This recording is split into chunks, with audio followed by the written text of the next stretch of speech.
My name is Neil Peacock. I'm with the Office of Environmental Compliance and Outreach in the Division of Local Assistance. I'm going to be serving as your moderator today. So we're excited to have so many of our local agency partners and district team members in this effort to clarify many of our key policies, processes, and procedures, and ultimately to help make it easier for all of us to deliver local assistance projects. With us today, we have staff from RTPAs, MPOs, cities, counties, Caltrans from across the state, engineers, planners, management analysts, fund administrators, and many others that focus on virtually every function involved in the local assistance process, from programming, monitoring, and accounting to project delivery, environmental compliance, construction oversight, and contracting. In fact, we've had so many people want to join us today, and we had to switch from the Zoom's training platform to its webinar function in order to accommodate the unprecedented demand that we've received. We have almost 600 participants scheduled to join us today and want to do our best at both answering your questions and managing our time. So as Sherry mentioned, we're asking everyone to use the Q&A function in Zoom to share your questions with us so that they can be answered by our subject area experts in real time. Please also feel free to use the chat function to share your observations or even any local or regional agency best practice examples that you'd like to share. Everyone will be muted, as Sherry mentioned, due to our time constraints. We will not be having open Q&A. So those features will be particularly important for you to use as we go, so you can get your question logged and you can get your question answered. Okay, again, in real time as we go. Please use those features. Okay, our training partners at Sac State, Sherry and Tracy, will be at the College of Continuing Education, will monitor both the chat and the Q&A windows to help keep our responses organized and to ensure we get you the answers needed. We're also going to be copying the Q&A in the chat, as well as resources and links put into the chat. We're going to be recording today's session so we can post all of this in bite-sized pieces for everyone's future reference. Okay. And a final housekeeping note here, we will be sharing contact information with our various program managers at headquarters and the districts. So you can follow up with more questions for your specific projects as needed. Can't emphasize enough the importance of one-on-one relationships between our local agency partners and our Caltrans counterparts to help respond to those critical path questions that you might have and ensure a seamless process for the delivery of your local project. Okay. Now, with that, let's take a quick look at our agenda before we turn it over to Dawn and to Dee for their leadership message. So, we sent out a survey, and in response to the input that we gathered when we were first planning today's training, we decided to design it to provide a series of short courses on critical dates and deadlines in the delivery process, which have been distilled from our more intensive federal aid series, the Local Assistance Academy, and other trainings that we offer. Please do consider registering for those more in-depth courses when you're able to attend them. We always put on trainings. We have a lot to offer. Today is a series of hard-hitting short courses on the topics that you see here on the agenda. Okay, we do have 3 breaks planned, but in order to fit in all of these topics in the time available, we'll be moving along at a pretty good clip. However, we still would like to hear from you directly in order to refine today's session for the future. So we've built in 2 round robins to gather your input on future training topics at the beginning of the day, and any suggestions that you might have for our improvement at the end of the day. We want to make sure that this works for you, okay, meets your needs. Sac State's going to walk us through that process when we get there, so please follow their instructions. In essence, it's very fun and easy to participate. We'll be using a real-time polling tool called Mentimeter, which will require you to copy a link provided in the chat and paste that into a new browser tab on your end, then follow the prompts provided so you can provide us with your input. Okay. That was housekeeping. We're going to stay on time. So with that, I'd like to turn it over to Dee and to Dawn for them to share a leadership message on this innovative training partnership that we've established. Dee? Hey, thanks, Neil. Welcome, everybody. You know what, Don, I definitely want to pass it to you and really appreciate the RTPA group, yourself, Yvonne, for really shepherding this with us. So do you mind? I'll definitely pass for you because I'm always doing opening remarks. I figured, you know what, Don, let's do opening remarks and then it'll dovetail to mine. So over to you, Don. Thank you. Thank you. So welcome, everybody. I'm Dawn Batiste. I'm the moderator this fiscal year for the statewide RTPA group. And so on behalf of the RTPA group, I'm happy to see that we have so many people online today. It was overwhelming, the interest, and I'm pleased and very thankful local assistants and Sac State were able to accommodate everybody. There are very important topics that are going to be covered today. And this is just the first of what we hope to be regular workshops to cover all these important topics that impact local and regional agencies. And so I want to give a big thank you to local assistants for putting this on for us today and for their commitment to continuing this on a regular basis. And I really do also want to thank my predecessor, Ivan Garcia from Butte County Association of Governments, for spearheading this effort during his time as moderator of the RTPA group. So my message today is that this experience is going to be what we make of it. So please look for those opportunities to participate actively today and to provide input into future topics for these workshops. And so thank you, Dee, very much. And thanks for letting me make my remarks. I'll pass it back to you. Dawn, thank you. Thanks so much. Again, thank you to you, the RTP group, Yvonne Garcia, and our local assistance team. I know there's been a lot of rehearsal sessions, a lot of agenda setting, lots of discussion on what are the needs and focus that you'd like local assistance to provide. And I think we've taken all those comments, listened intently, and put together the critical dates training today. So we strive for continuous improvement, innovation, efficiency, and definitely active engagement. Of course, our partnership and thus kind of increasing our technical assistance to everybody here. I'm excited. The team put together a critical dates presentation or training. I believe there's going to be a lot more questions and needs coming forward. Again, echoing Dawn, please put those forward. It helps us focus and refine training as well as even monitoring assistance along the way. This isn't, just a one-day activity, but I think it's over the life of any program and project and beyond. So whether you're new to local programs or more senior partner, I really hope you take away a lot of great information and put that into practice. We're going to do everything we can to assist you. And again, I think just to kind of keep it short and sweet, thanks for joining. And then back to you, Neil. All right, very good. Thank you, Dawn. Thank you, Dee. And thank you also to Yvonne, previous chair of the RTPA group, for inspiring this event and bringing us all together. We're really excited about this, maybe a bit nervous, frankly, because this is our first venue of this nature. We got 565 people on board right now, so we could really use your help to make this successful. As you see on the bottom, you have a couple really important tools.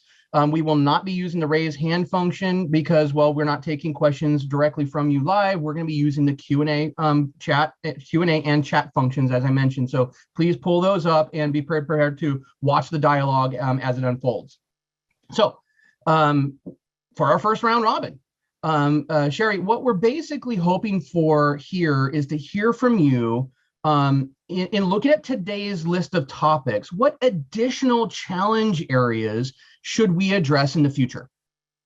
Okay, that's the bottom line. We got a series of questions. Sherry, let's go ahead and pull up the Mentimeter and you can walk us through that.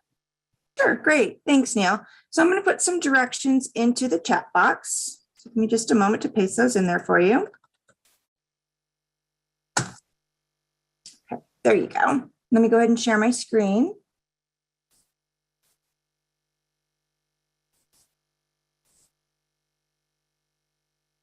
All right, so you're going to be going to menti.com and your code is 134, 1340-7226. And we're going to go over 3 different questions. This is going to be your first. What is your role in the local assistance process? Just go ahead and go to menti.com, use this code here, and start typing in your answers.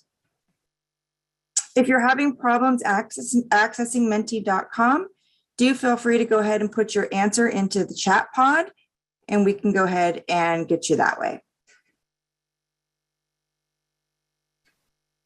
Neil, you do see we've got a bunch of answers coming in. If you do remember in Menti, the larger the answer becomes, that means more people are replying with that answer.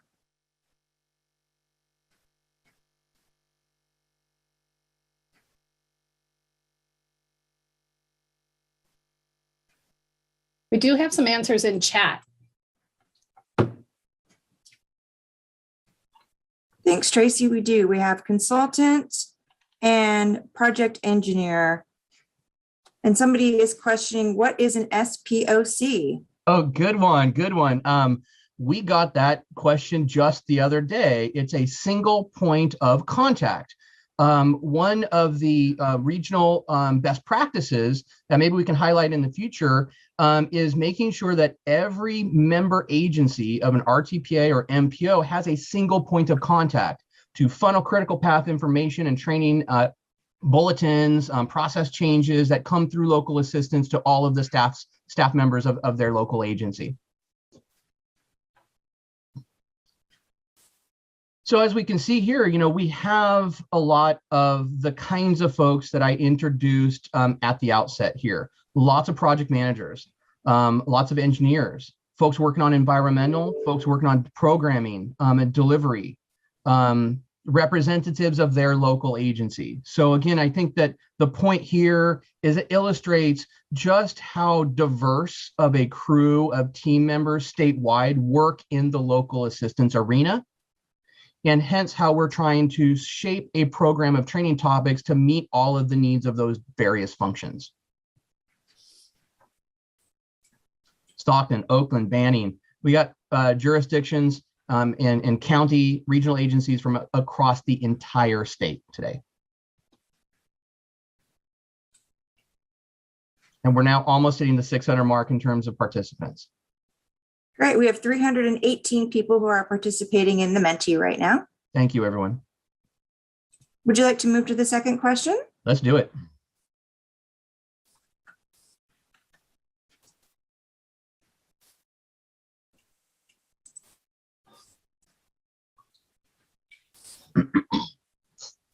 So here's your second question.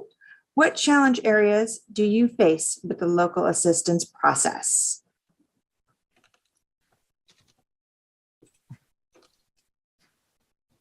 So you'll be able to find that in the same place where you just were.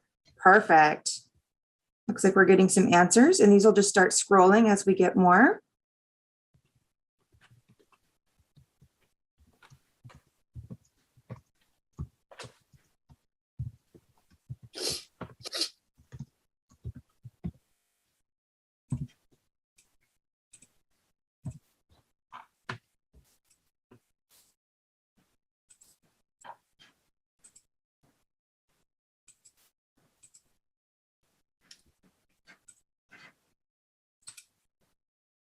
And in the chat, we did have somebody say right-of-way clearance. Very good. Also, feel free to use the chat to clarify or expand on your response in the Mentimeter. For example, I see a response in Mentimeter saying the math. I would love to know a little bit more about that.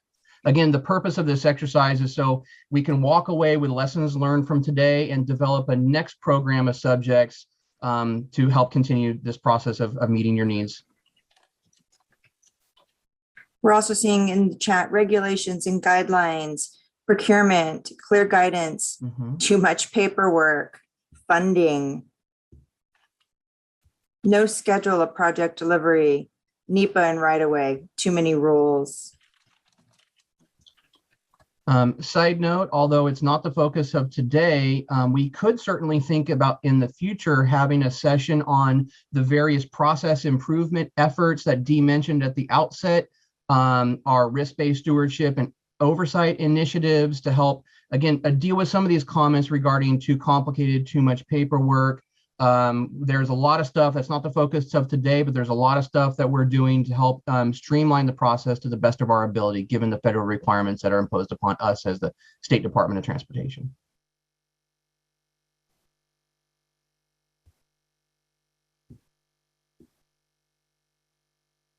So you're getting a few more popping into the Menti. And a few more into the chat, Neil, as well. The LAPM 3A, Caltrans staff turnover at DLAE.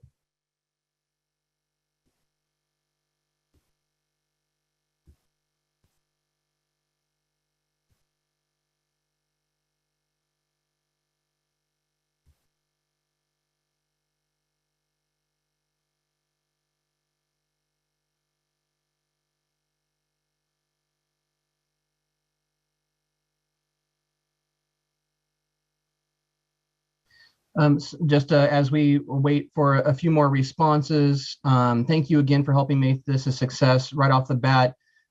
We did structure today around a series of hard-hitting short courses on key takeaways. There seem to be a lot of comments here about just general understanding of the process. This is going to be really helpful for us, as I mentioned, to refine this course and think about different ways that we can approach training to meet the wide gamut of stakeholders that we interact with, from fresh and new to industry to seasoned veterans. Obviously, there's a wide spectrum of needs, and this is going to help us tailor future trainings to meet the needs of those different constituents.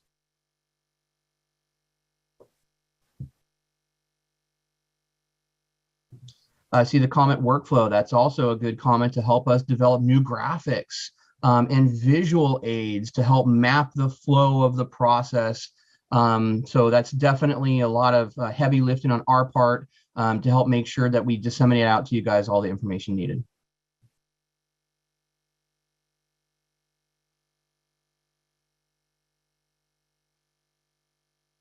Oh, this is very interesting. I see a comment here about short staffing at city or local agency. And we've definitely heard in the past that local agency structural challenges or constraints such as capacity, staffing consistency has been a challenge. So, please do think about and add to the chat ways that, if there are any ways that we can help you with those attrition issues over time.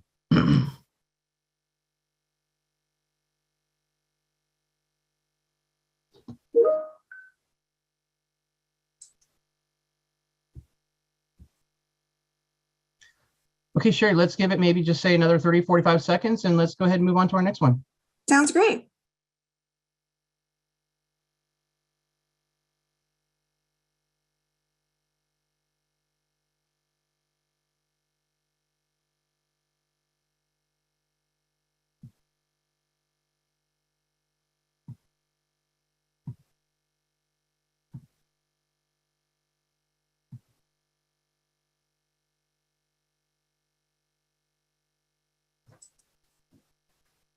Thank you, everybody.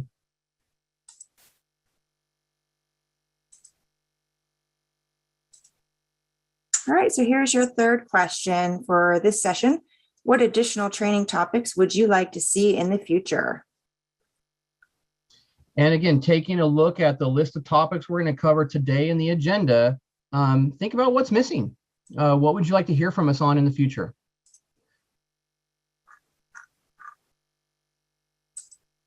At the end of the day, we'll be asking you questions in terms of, did we hit the mark in terms of detail, or did we adequately cover the intricacies versus the key takeaways?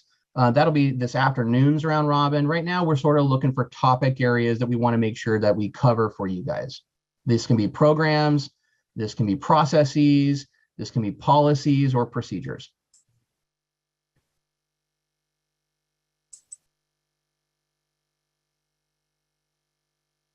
And as we see comments rolling in, again, feel free to use the chat to expand. We see a couple comments on invoicing. Provide us with a little extra texture there. What about invoicing is a challenge for you? The better responses that more focused responses we get from you, the more focus we can make future trainings.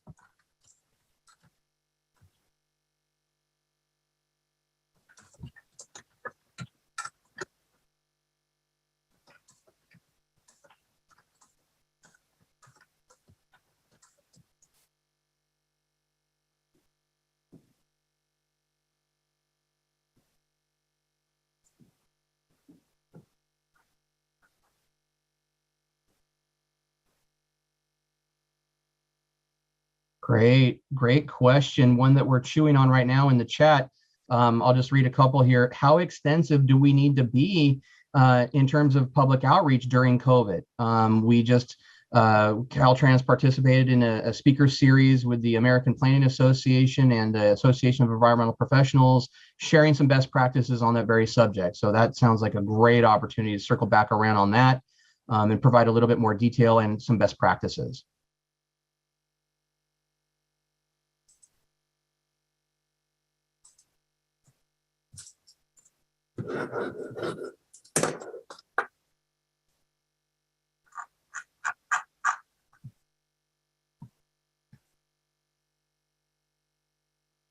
One of the other things I think we're seeing emerging here is discipline-specific focus, as in maybe everybody doesn't need to know about the requirements for developing PS&E packages, for example. But at the outset, we talked about how many different functions that we have.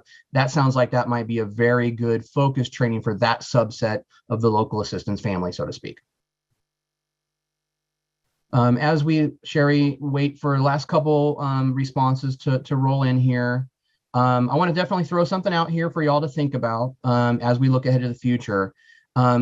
Undoubtedly, there are local and regional local and regional agency best practices. If you guys have solved some issues out there, if you guys have come up with great solutions to the persistent challenges to the critical path of the delivery process, reach out to us and let us know. This is our first one, and we'd love to have more of a partnership and a co-presenting role with some of our external agencies that like to peer share some of the great solutions that they've come up with in the past.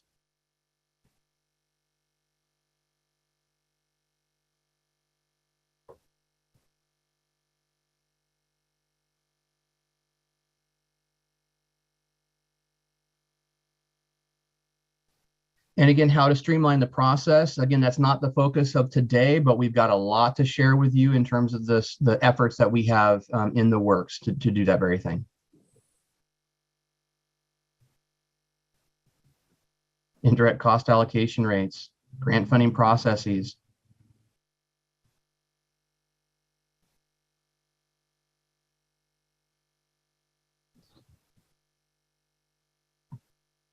This is great participation.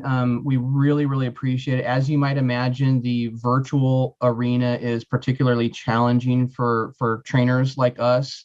So your participation and engagement not just gives us valuable tactical input for refinement for the future, but it also really helps make sure that we're engaged with you and you're engaged with us, and this is a two-way dialogue as best as we can accommodate it given our time constraints and the number of total participants that we have. Sherry, we still have responses coming in. I would defer to you, I suppose, in terms of it looks like we're doing good on time. Should we give it another minute here? Yeah, absolutely. We can give it another minute if you want to put in another answer or two. We've still got some time. There are other thoughts that have crossed your mind that you'd like to enter? We're also seeing a lot of great opportunity for synergy here between programs. I see a request here to address in the future construction award and closeout. From the environmental perspective, that's really important to make sure that all of our environmental commitments are in your bid packets and that you've monitored and implemented all of your environmental commitments. And we have proof of that during closeout, so you can get reimbursed for any related environmental mitigation costs. So that's a great crossover between implementation and environmental, for example. Or utility certification, great crossover between right-of-way and design.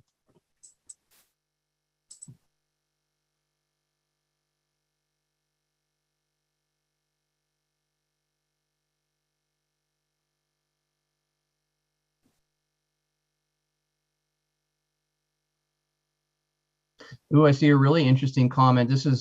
Gives us a lot of creative juices in terms of developing future courses. I would love to see a bridge design in the North State, or preferably online. One of the things that we do in our environmental course for the federal aid series that I mentioned earlier is that we have hypothetical projects. And what we do is we actually use a bridge project. So please think about signing up for the environmental or the NEPA course in the federal aid series, because we've designed that all around a hypothetical project to talk about how we look at a project scope, how we look at environmental context, and then plan our technical studies, and hence, of course, our project's critical path schedule around all of those technical study requirements and even permitting consultation steps.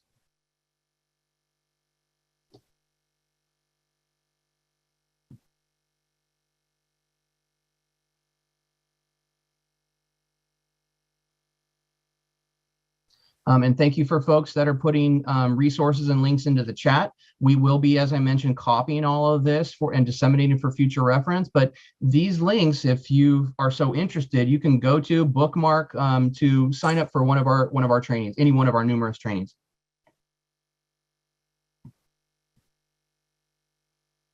Beth says she hopes that we continue online training post-COVID. So do I, frankly. So do we at Sac State. Yeah, it's been quite the wild ride. I'm sure everybody has been experiencing their own adaptation to this new normal. And it sounds like nobody really knows what the next normal is going to look like. So thank you all for helping make this a success.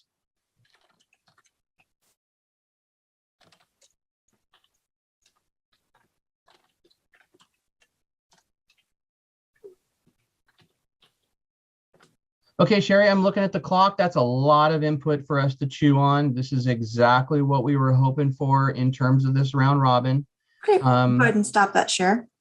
And we do have, so we can have a little bio break here. We do have a brief break planned right now as we queue up our first substantive presentation. So Sherry, if you wouldn't mind putting on a timer, we'll go ahead and resume in 5 minutes. We're going to digest your input and think about how we might be able to address it moving forward. Project end dates is going to be our first topic for the day.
I love that timer. That's a little bit like how my teenage daughter seems to keep track of time.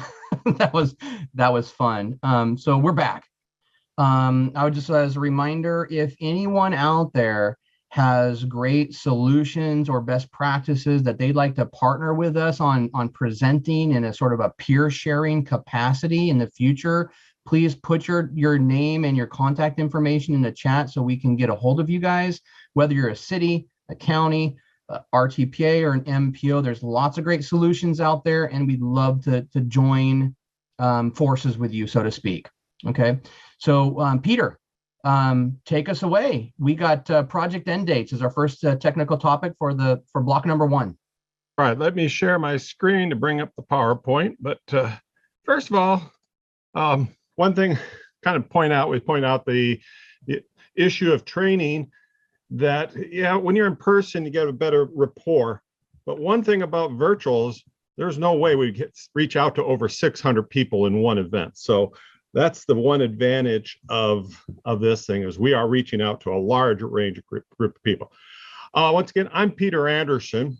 I'm a retired annuitant with Caltrans, returned as a training officer. Basically, I'm responsible for developing a lot of a training that my office, the Office of Project Implementation, does. I've been doing the federal aid course, etc. So here I was asked to kind of lead this in critical dates. When this was first put together, the title was deadline dates, and that kind of had a connotation that just didn't quite fit. And lo and behold, critical dates is what we came up with. So critical date simply is date that is one that has been established in federal and or state regulations. Of course, failure to meet a certain critical date may lead to delay or the loss of federal and or state funding. So we're going to be talking, a lot of these things apply to both on the federal side and the state side. And as you see in your agenda, here's the topics we're going to be talking about: project end date, inactive projects, timely obligations, PE over 10, construction award adjustments, effective construction engineering, reversion dates, and CWA, cooperative work agreement, time of use of funds, which is highway. And then we have some programs. We have the HSIP, Highway Safety Improvement Program, Bridge Program, Emergency Relief, and then last, single audit report. And kind of give you an idea where these fall. This table shows which topics really fall under the federal, which fall under state. So just give you an idea where the majority of them are, of course, federal. And project end date. This is what was established by FHWA was through law, was that they wanted a period of performance. This is the time frame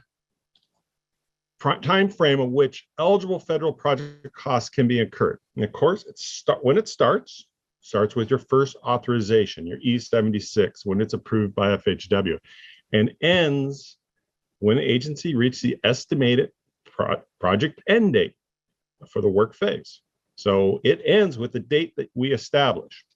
And eligible costs have to incur during this period of performance time period.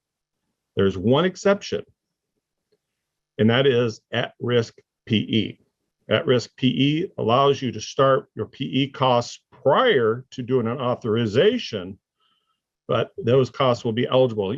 Since you would not have done a E76, you would not have started with your first authorization. So you do have a period where at-risk PE will be eligible.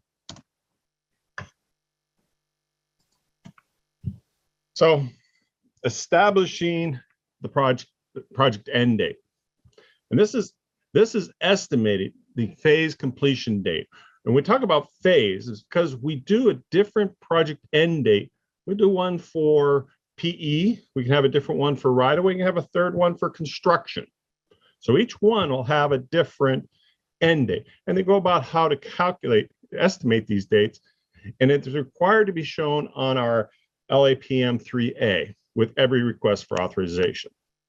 And so the end date is established by adding 12 months to the estimated phase completion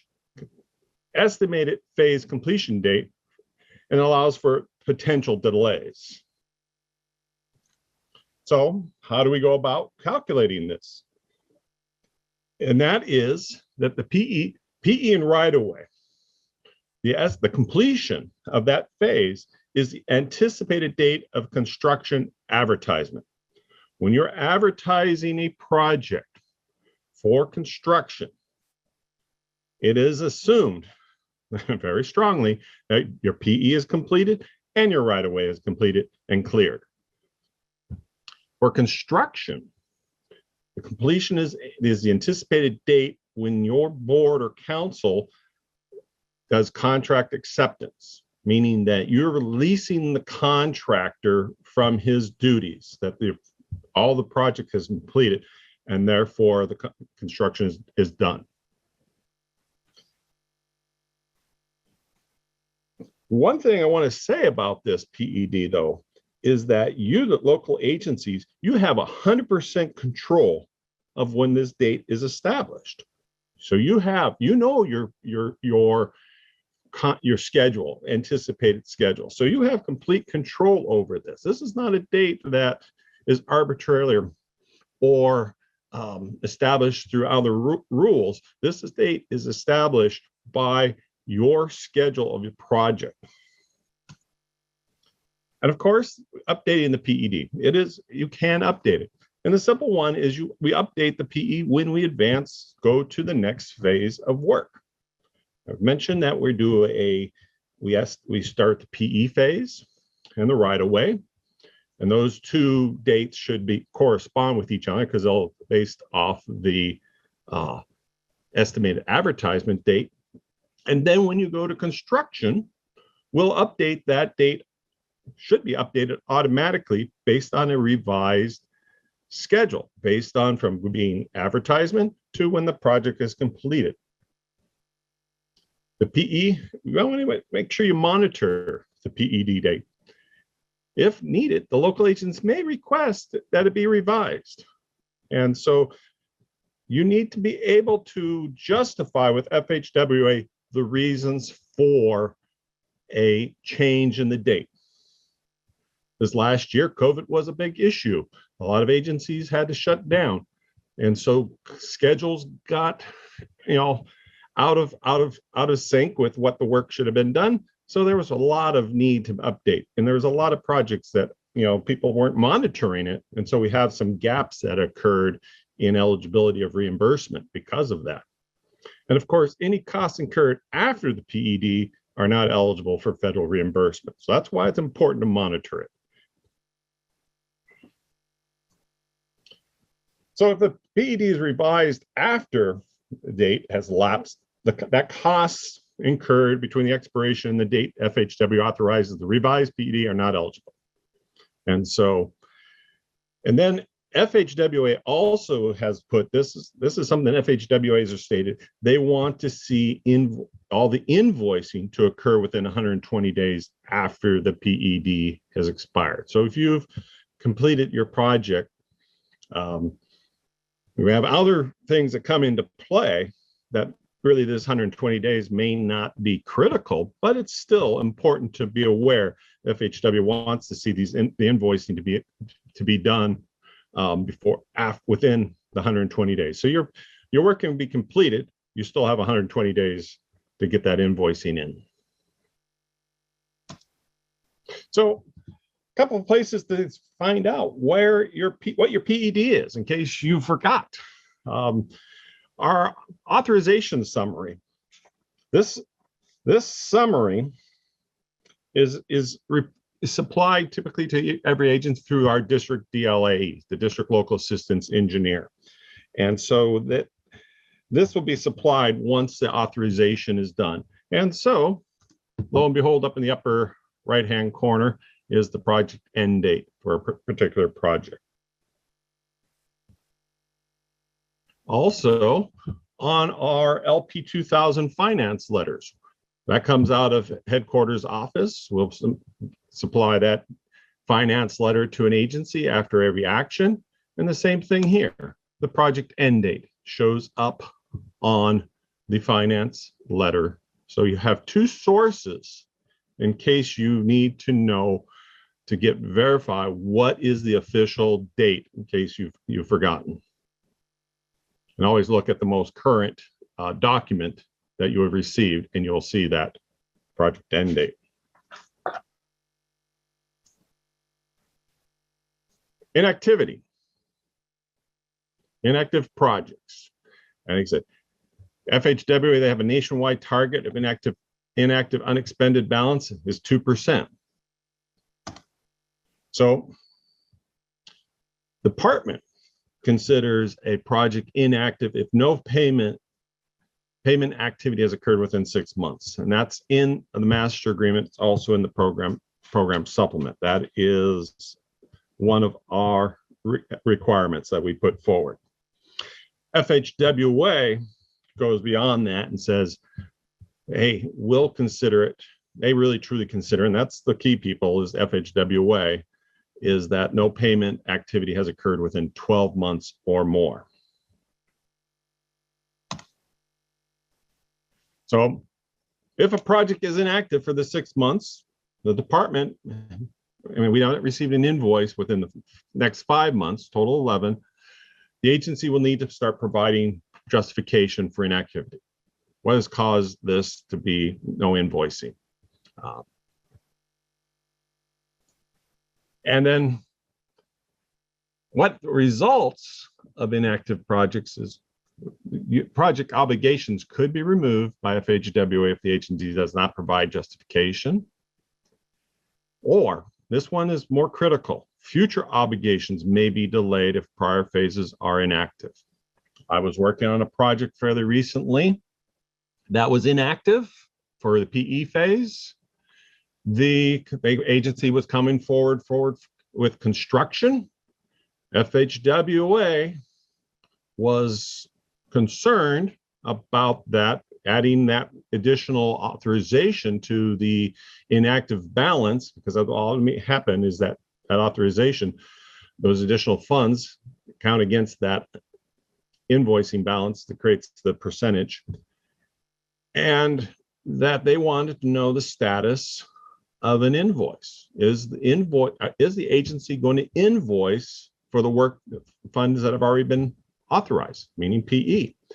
And I was able to get a firm commitment that an invoice was in the process, and FHWA then did obligate the construction funds. But if I was not able to get that concurrence that PE was going to be invoiced, FHWA was going to hold off on authorizing the construction.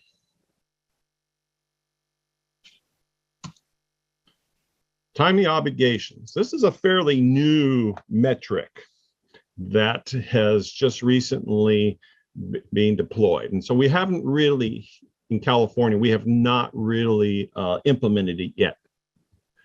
But we are going to be starting to, and it will be one of our key metrics that we start reporting when we start talking about delivery, et cetera. And it's primarily one way to avoid a project from becoming active is a timely obligation. And what timely means is that a project's initial obligation is defined if that initial reimbursement, initial invoicing occurs within 270 days. Realize that's 9 months. That we get the authorization, we go through that 6 months, and you're into that window between 6 and 12 months, but you're getting it done before the project becomes inactive. So our goal is to reach 100% timely obligation rate. That is simply it. That is the goal. Every project that gets authorized, we do get an invoice within that 270 days. National average is approximately 85%. Unfortunately, California local assistance, we're well below. And when we did a report, we were at 40% with an average duration of over 300 days. We have a lot of work to do in getting better. But with your help and with programs like this and awareness of these things, hopefully we can start getting our rate up to that 100%. I think California can at least get over 85%.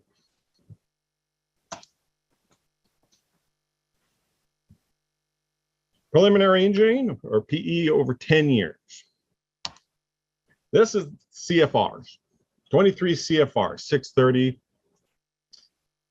I'm going to read this. In the event that right-of-way acquisition for or actual construction of the road for which preliminary engineering is undertaken is not started by the close of the 10th fiscal year following the fiscal year in which the project is authorized, the State Transportation Department will pay FHWA the sum or sums of federal funds paid to the Transportation Department under the terms of the agreement. The state may request a time extension for any preliminary engineering project beyond the 10-year limit with no repayment of federal funds.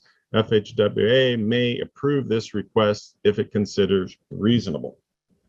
Long story short, when you get your authorization for PE, you have that fiscal year plus 10 additional years to take that project to either right-of-way or construction.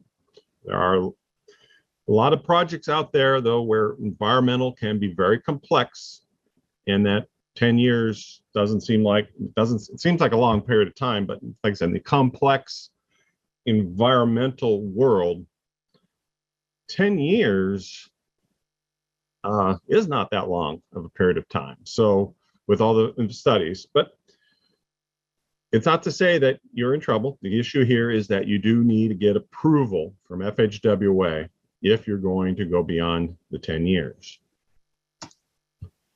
So the 10-year period starts at the end of the fiscal year that FHWA. So a project authorized in the 2021 federal fiscal year has up to September 30th of 2031 to proceed to right-of-way or construction phase. So gives you that time period. But here's the key. Projects utilizing at-risk PE. The 10-year period does not immediately start. It starts when the at-risk PE authorization is approved by FHWA. So the time that PE occurred during the at-risk does not count against the 10-year rule. Here's one way: if you do have a very complicated project, you can use the at-risk PE. Just be aware that when you do at-risk PE, you're not eligible to seek reimbursement. You make sure you follow the federal procedures, and then once the authorization for the PE occurs, then you can seek reimbursement. And of course, end of tracking is satisfied when agency substantially begins right-of-way or construction activities. If these are being federally funded, we'll process an E-76 for either right-of-way or construction. For example, if right-of-way is not being done with federal funds, it would just be a matter of the agency reporting that they have started the right-of-way phase. So, and same with construction. If the construction is not federally funded, acknowledging that construction has been advertised and awarded would suffice. There's an additional rule of right-of-way over 20 years, kind of the same thing, but so if you go to the right-of-way phase, you have another clock that's counting down, and that's that event that actual construction of the road on the right-of-way is not undertaken by the close of the 20th year following the fiscal year when the project is authorized, state DOT, same thing. So right-of-way, you have to get to construction, except with a 20-year rule.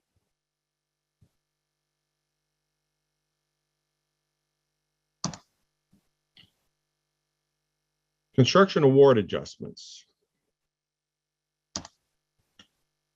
Prior to submitting the first construction invoice and within 60 days of contract, local agencies must forward award a package to DLAE per PSA Covenant 600.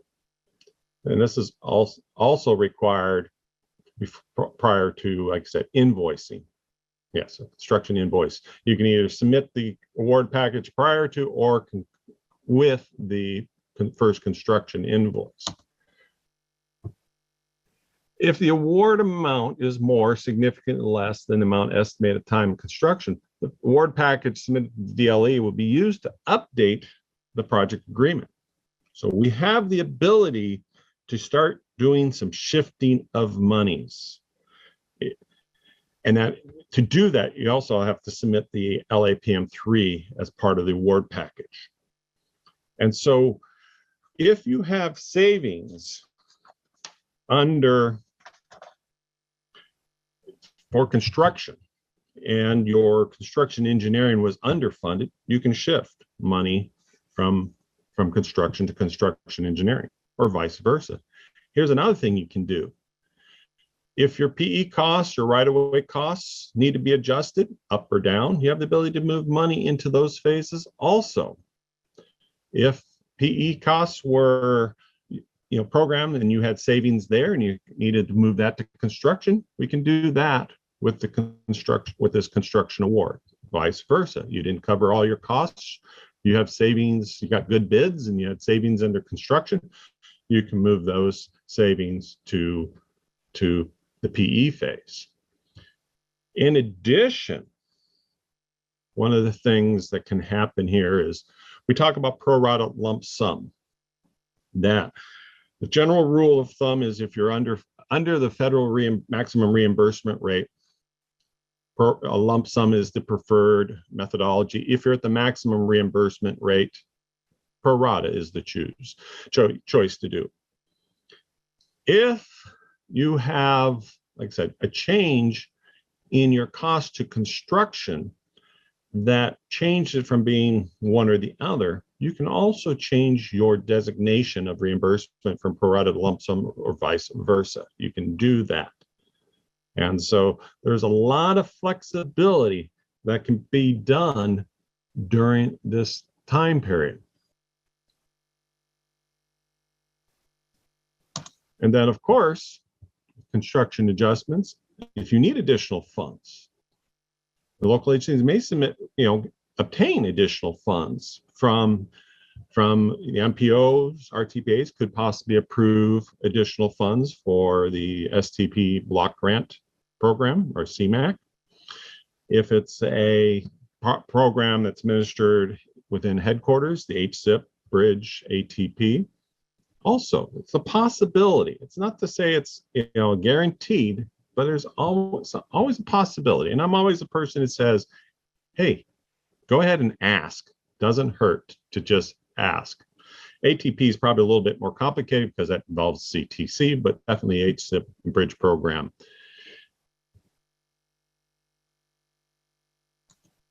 And so per the CFRs, like I said, the pro rata lump sum share may be adjusted, may be adjusted before shortly after contract award for any substantial changes. So this is where we get into it. And this is one of the key things. FHWA has interpreted the term shortly after contract award is no more than 90 calendar days after contract award. Be aware that you're supposed to submit your award package within 60 days for your invoicing. So 90 days gives you a little additional cushion there. So when you do award a project, take a look. Make sure you look at how the funds were authorized. Is the way they were initially authorized the best way to utilize your funds? It is the chance, like I said, to evaluate to see that you're able to maximize the federal funds that you're going to be reimbursed. And so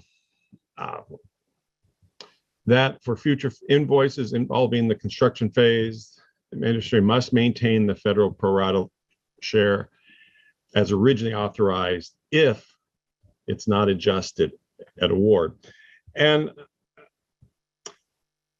this is one of the key things. This is giving you an example here of it was both a failure to choose pro rata lump sum correctly and also failure to do an award adjustment, that an agency was underfunded significantly. And unfortunately, they chose pro rata. So they were going to be reimbursed at a reimbursement rate. I know it was like in the 60-70% rate. And so every invoice was going to be reimbursed at that level.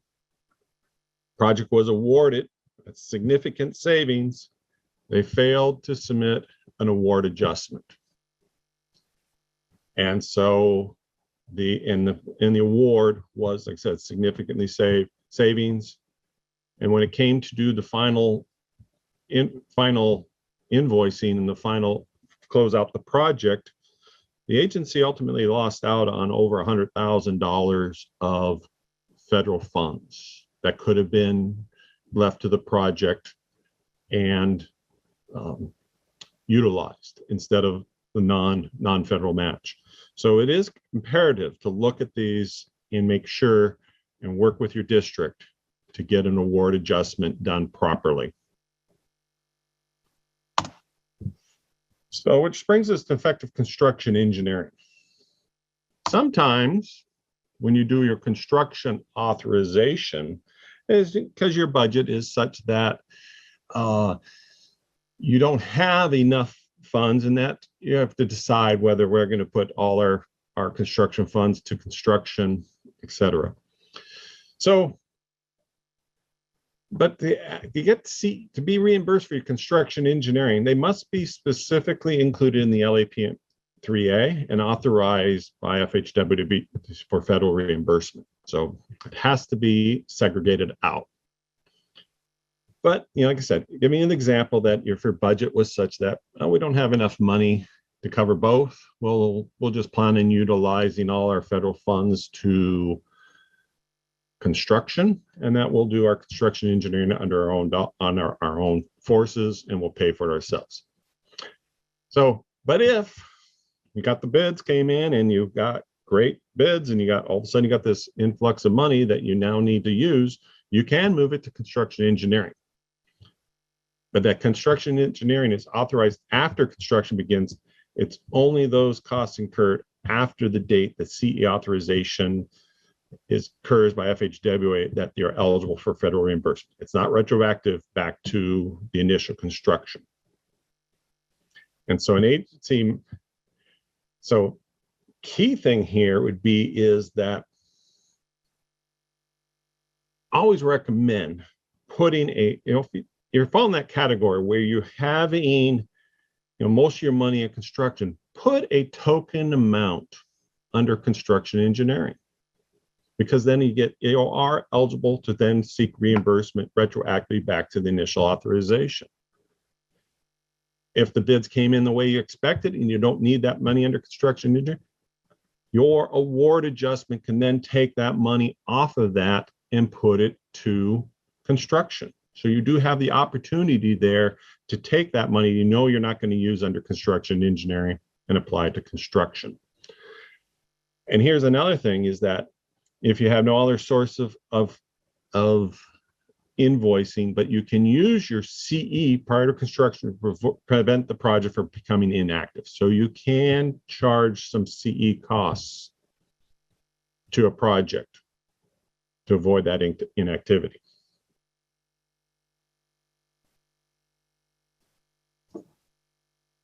Doing a time check there, Neil. I think I've zipped right along and such that. Which we love. Yeah. What that does, if you're at the end of your final topic of effective construction engineering, we have quite a number of questions in the chat. Okay. Some of them you may, I'm sorry, in the Q&A box. I want to clarify, in the Q&A box. So again, remember everybody at the bottom, along with all of your utilities, is one that says Q&A. Looks like we got 45 questions in there. We also have just a final note, Peter, is that we will be providing a copy of the presentations from today, a transcript of the Q&A, as well as the chat, and hopefully a link to the recording from today. So we will follow up with you. All of the questions that you're putting into the chat, whether they get answered effectively today or not, we will be able to respond in follow-up. So with that, Peter, you've answered some of these questions as a part of your presentation. Looks like we got just shy of a half an hour on our timed agenda. Okay. What would you think about maybe opening up the Q&A window yourself and take a look at them? We can skip all of the observations and comments, and maybe if you wouldn't mind picking out as many as you think you might be able to tackle in a succinct manner, ones that maybe are a little bit more detailed or maybe you didn't adequately address in your presentation just now. Well, I'll just start scanning down them. If somebody else is out there kind of help monitoring, they can maybe help me pick out the most important questions, since I'm only able to look at a few at a time. Starting off, can you set a ridiculously late project end date when filling out 3A? And the answer is really no. We don't want you submitting something ridiculous. We want you to base the project end date on a realistic project schedule. You start the project, you should have an estimated time period when you're going to, with your milestones in terms of establishing. You should have a good idea when you're going to be advertising the project. And like I said, we add in 1 year to allow for some delays, so you do have that built-in delay. So the only time it comes into a problem is if the delay is going to be over 1 year. And then the same thing for construction. When you should have, when you do your construction, just simple things of what's your number of construction days, and then adding some time period to allow close out, et cetera. So the dates that we use, the milestones, should be well defined, in your project schedule. So we do not recommend, because FHWA will turn their nose up on those. I'm just looking, many cases, the design consultant remains on board throughout construction, provide design services.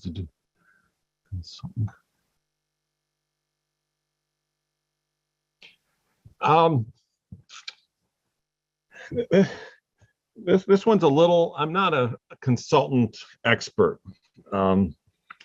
And so it's a matter of how you set up your contract. But in theory, if you're dealing with construction changes, yes, you have your consultant on for PE, but really that is a CE cost that it's occurring there. So being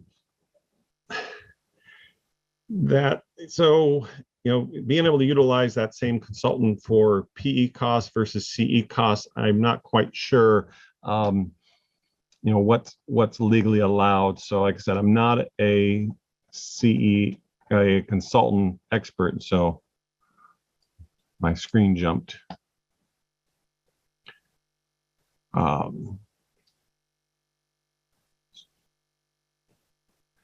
Next one, completion. Should the state be able to provide reconciliation to the department furnished materials provided on project?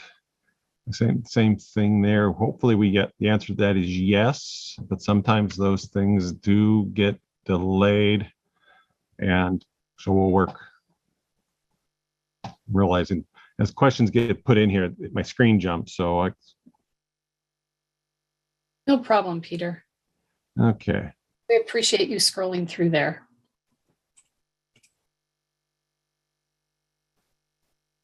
It says, why are we local agencies only notified of the PED when it's too late or critically expired timeline? We're getting better at that. We are starting to develop a dashboard system for local agencies, and this is something that's under development. A dashboard system where you can go in and you'll be able to look at all your projects and see where a lot of these critical dates that we're talking about. You'll be able to see them on the dashboard and report and verify it yourself. So we are getting better at reporting this. I know districts do different things in terms of working with their agencies and reporting critical information. So yeah, we want to get better at getting this information. We do have like I said, our inactive project list, that's available on our website, so you can go on and see if your projects are inactive directly. So bear with us. We're definitely working towards getting more and better information out to you, local agencies.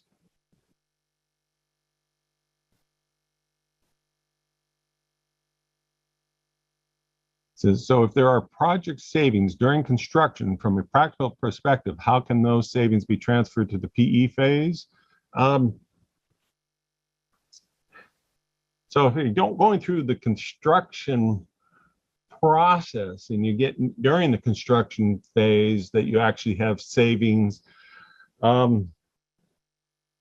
we've allowed some movement at the final invoicing to cover costs, so there's ability to catch some of those costs during final invoicing.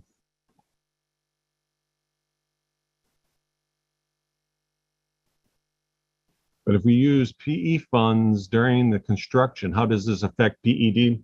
Once again, the PED, there's a single date that applies ultimately for the entire project. So once you go to construction, that PED date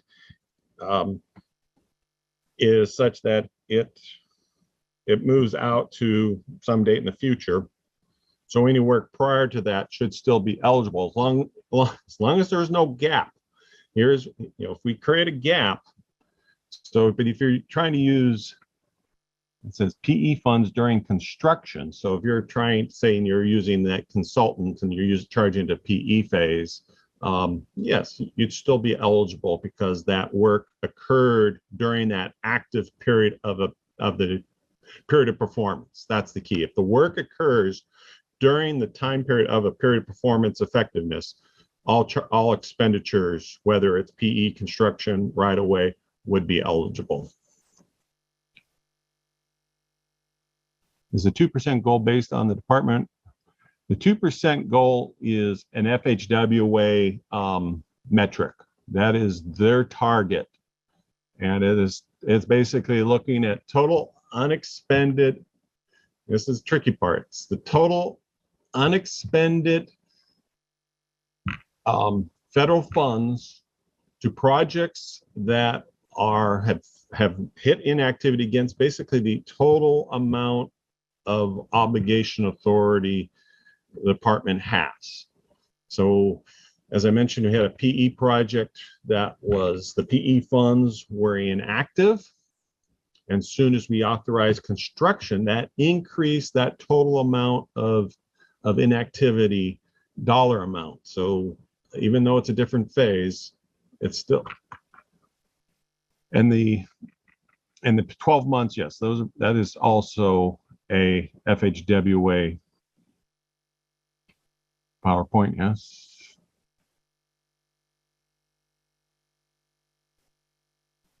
Somebody here mentioned about close a project with Caltrans as continued contractor landscaping. Typically, when you have something like that, which is environmental mitigation work after the project, we split that project off as a separate contract, a separate project. And therefore, we close out the parent project and proceed forward with the landscape mitigation, environmental mitigation as a secondary project, and it would have its own deadlines.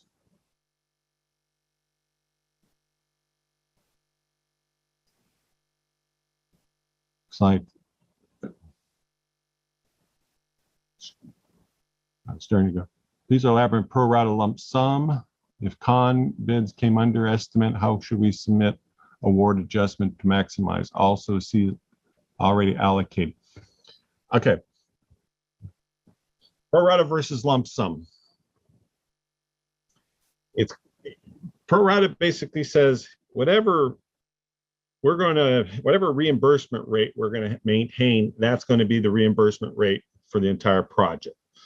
Lump sum basically means that the amount of federal funds we have on the project is going to be fixed, and any cost adjustment, the reimbursement ratio could go up or down. Of course, the choice I mentioned is that when you're dealing with pro rata, the best thing to do is use that when you're maximizing the federal reimbursement rate. For example, 88.53%. If you're going to be held at that, pro rata is the preferred choice, because if the cost of the project goes up or down, you're going to be able to still get reimbursed at 88.53. If you're underfunded lump sum, or $100,000, and you have $100,000 of federal funds, and you have $150,000 project, so your reimbursement rate is 66.67%. So if the cost of the project goes down, that initial savings of funds will actually be 100% local against the local share, and it'll always be the local share until you get to the point where you hit the maximum reimbursement rate. I'm using the example of 88.53, and then that kicks in. So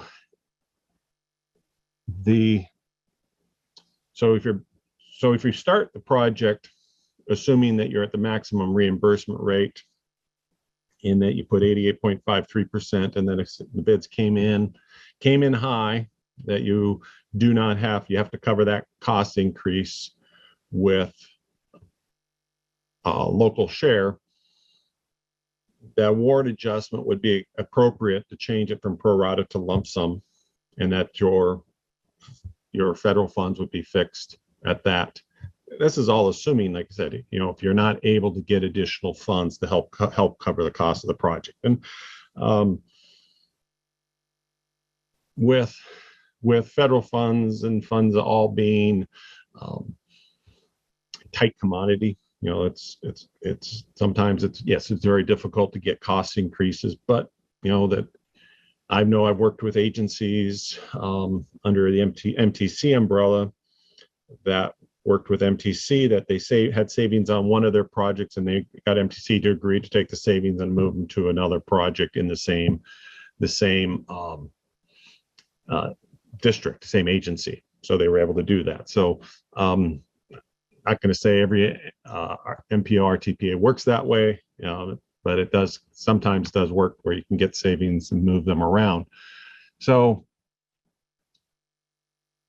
the key here is look at it to see, am I at the maximum reimbursement rate or not? And that kind of helps you make the choice. If you're at the maximum reimbursement rate, pro rata is the direction to go.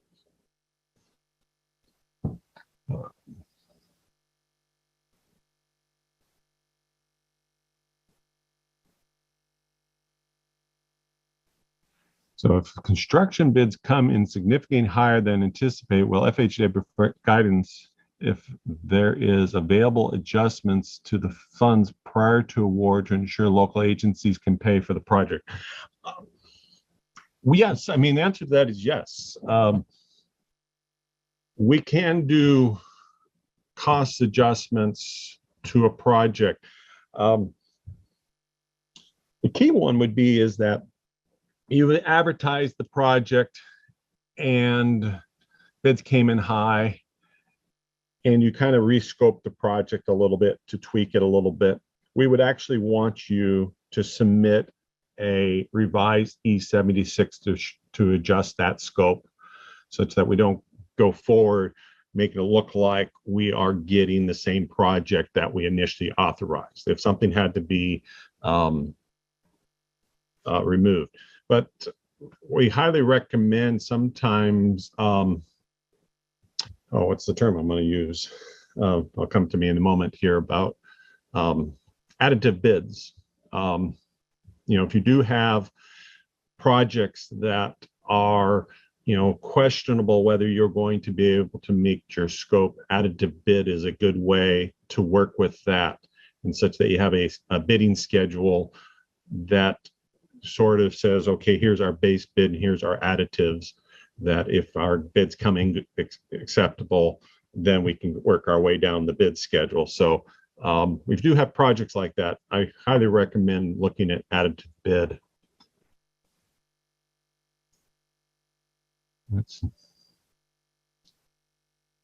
Is the PE the same as end of construction phase or closeout phase? No. Project end date. End of construction, we define that as when its construction is accepted by your governing board. And so the PED would be the 12 months after that. Closeout phase is such that in our guidance, we basically say you have 100, from the time you finish the project, you have 180 days to do your final invoicing. So if the date is, there was no delay in your project end date is based off of your contract, you actually have 180 days to do final invoicing. Then there's still 180 days that would end up being until you get to your project end date. So they all float around the same time period, but it's just like I said, if there's little delays that occur, it's possible that things could slide beyond. And we may ask for an adjustment to your project end date to allow that final invoicing. So be aware that yes, you may complete the project, but realize that we're going to come up to that project end date before final, and so we'll need to process a project end date adjustment to allow for the final invoicing. Lots of questions about PED.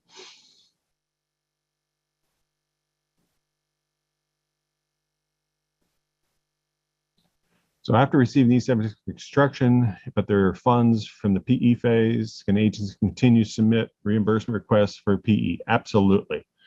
In actuality, a PE phase is designed or is meant to cover your construction advertisement costs. So that when you go through the process of going through advertising award, traditionally, it's been targeted to use that against PE phase. We do use the construction engineering because if there is some case of reasons that of inactivity, but if you still have funds available under PE, you should be able to invoice against PE and still not inactive. But if you had funds under right of way and your PE is fully expended, that the right of way phase is going to put you as being inactive, and then you can use your CE to help cover those costs and therefore get an invoice in and keep that right of way component from going inactive.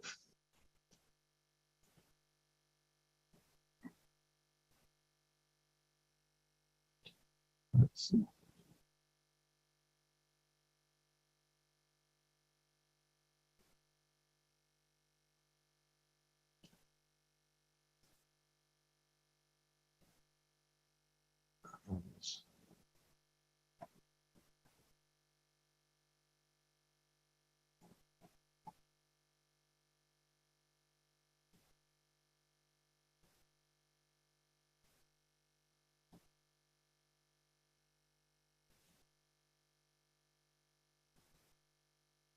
Somebody asked the question, what does substantial right-of-way mean when I talked about the PE over 10-year rule? I'm not a right-of-way expert either. So the issue thing here is that in the right-of-way phase, they mentioned about what if we only have temporary construction easements? When you start going into that temporary construction easement, that is definitely a substantial right-of-way. Under the PE phase, there's some preliminary right-of-way that is allowed, like doing some mapping, et cetera. But once you go beyond just initially mapping and identifying your right-of-way needs, once you go beyond that, you fall under starting the substantial right-of-way phase. So if you start doing any contact, any association with contacting any of the property owners, you're definitely entering a substantial component of the right-of-way phase.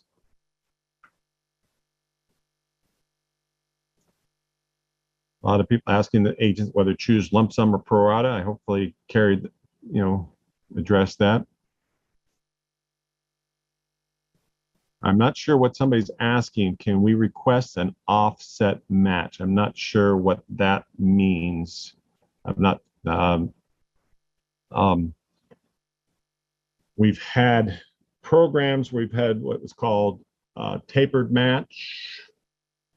The other one where we've allowed costs be adjusted for one phase to be out of sync with another phase, so that you want to get credit for your, okay, for example, and toll credits has kind of did away with a lot of this, but tapered match, et cetera. That the idea is that, yeah, flexible match, that's the other one. Tapered and flexible. The idea is that, okay, you want to get credit for meeting the federal match requirement, say for utilizing local funds or PE, but you're going to fund construction 100% with federal funds. So flexible matching was one of the ways, but it's a toll credits has kind of done away with that concept. You're allowed to still do your use the local funds under the PE phase and then 100% match that. If, like I said, when toll credits go away, these tapered and flexible matches will probably come back into play. That they do require advance approval. That you have to have a funding plan approved, and it'll be approved all through us and also approved, I believe, by FHWA to ensure that the matching is done correctly. So the answer to that is yes, you can. I'm assuming the offset was referring to flexible or tapered match. So the answer is that yes, you can do it. Still exists. It's in our chapter 3 of the LAPM. But like I said, it hasn't been used with the implementation of toll credits. So as everybody can imagine, we got so many participants. We have a ton of questions. Peter's done an absolutely excellent job fielding as many as possible. I wanted to remind everybody that when you open up your Q&A window, you have 3 main tabs in that window. Open questions, which haven't been answered yet. As you've seen, many of those questions are on the same subject or different versions of the same question. You'll see the answered tab, which has our subject matter experts' responses to those questions. And then you'll see the dismissed column, which of course is just simply questions that have already been asked and answered multiple times. We are going to be, as I mentioned, circulating a copy of the presentation from today, a transcript of the Q&A, including answers to questions that for the sake of time we haven't been able to answer, as well as all the information, links, and resources that are put into the chat. We are at our break point at this time. We do have a wrap-up quiz for you to sort of reinforce some of the key lessons.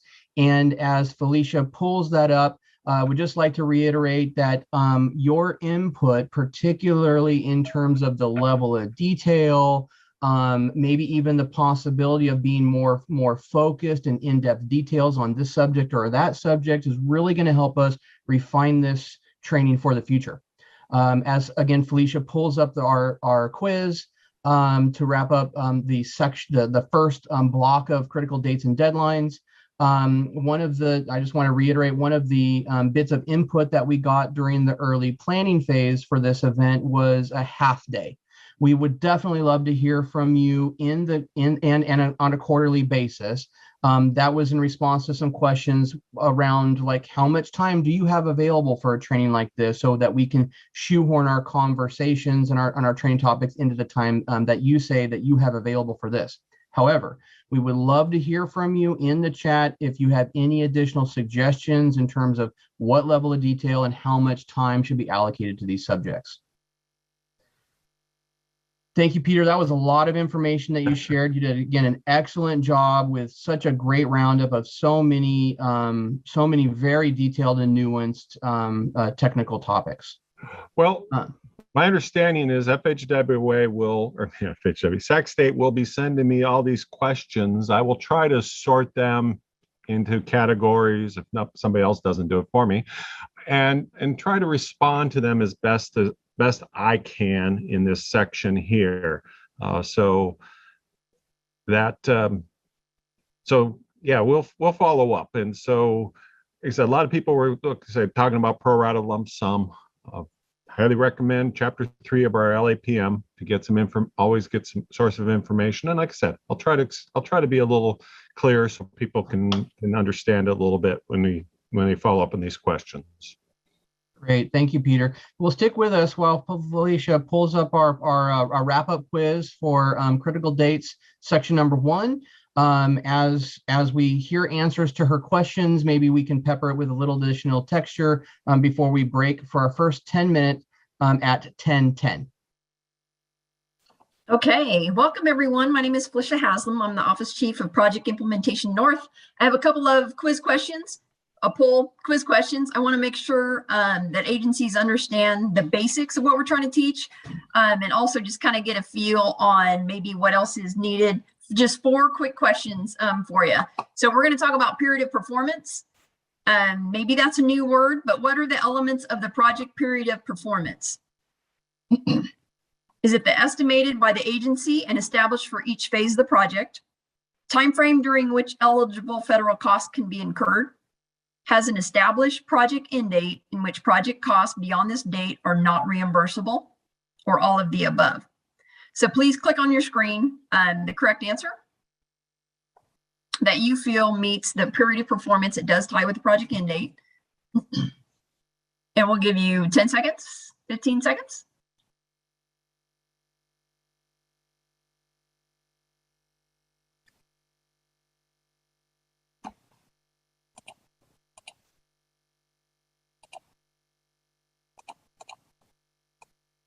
Okay. Great. Yes, all of the above. So remember, the period of performance goes with the project end date. Project end date does need to be extended. It is estimated by the agency per phase. So this is really on the agency to really understand their project and know how much time they need and extend that date before it expires if necessary, because once that date has expired, as Peter mentioned, you don't want a gap. If there's a gap, we cannot reimburse you for that gap period. So it's really important to make sure that you do extend those PEDs before they expire. And when I hear an agency is relying on Caltrans to tell them when their dates expire, that's a huge red flag for us. And we realize maybe that's the case because we have a lot of dates going out there, right? So we're trying to figure out tools. So any suggestions you have will help us. Let us know what you need, how we can provide that. We are working on a few items, how to get those dates all in one area for everyone to look at that. Okay, next question. Inactive projects, another critical date is a project that has not been reimbursed for 6 months or more. Agency's overall success and delivery often correlates with the timing of the first invoice. A project that doesn't exercise, or answers A and B? Yeah, I made these pretty easy, huh? Again, we'll give you about 5-10 seconds.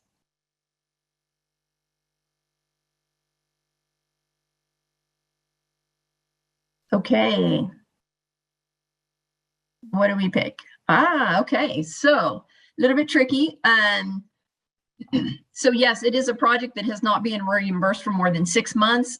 Peter mentioned our inactive rate that FHWA sets nationwide is 2%. So we do try to stick below that. In our master agreement, we say if you have not been reimbursed for 6 months, you are inactive. So we set that knowing that in a year, at 12 months, you will become inactive, and there's consequences for that, right? So in the master agreement, it does say you need to invoice at least every 6 months. So please invoice. The inactive is a big deal for us. And then B is also correct because an agency's overall success often does correlate with that first invoice. We have a lot of projects out there right now that have an invoice. It's been over 6 months, going on a year. So please invoice, check your projects out. If you haven't invoiced in a while, please do that. Inactive projects, kind of a big deal. All right, next question. PE over 10, another critical date. A project that is considered PE over 10 is a project that has not progressed to the right-of-way phase in acquired property, a project that does not have right-of-way and has not progressed to the construction phase. To be considered compliant with the PE over 10 rule, on-site construction or right-of-way acquisition must commence within the 10 years. 10 seconds, or all of the above.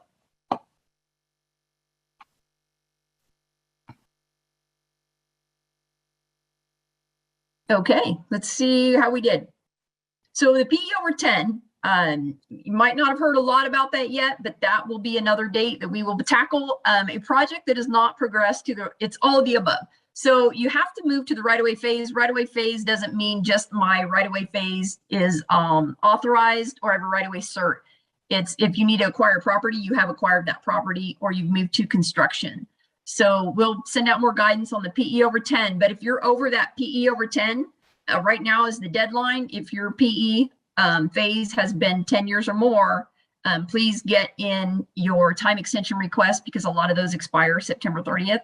If that's not in, we can't pay you after that. So starting October 1st, if you have over 10 years and you're still in the PE phase, please reach out to us because those costs are not eligible. As a matter of fact, all the costs will have to be repaid if you go beyond that date. So PE over 10 is a critical one to make sure that your project's moving forward. So reach out to us if you need to. One more. CE authorization. When is construction engineering encouraged to be authorized on a project? A, always if it is a construction project. B, rarely. C, never. Or what is construction engineering?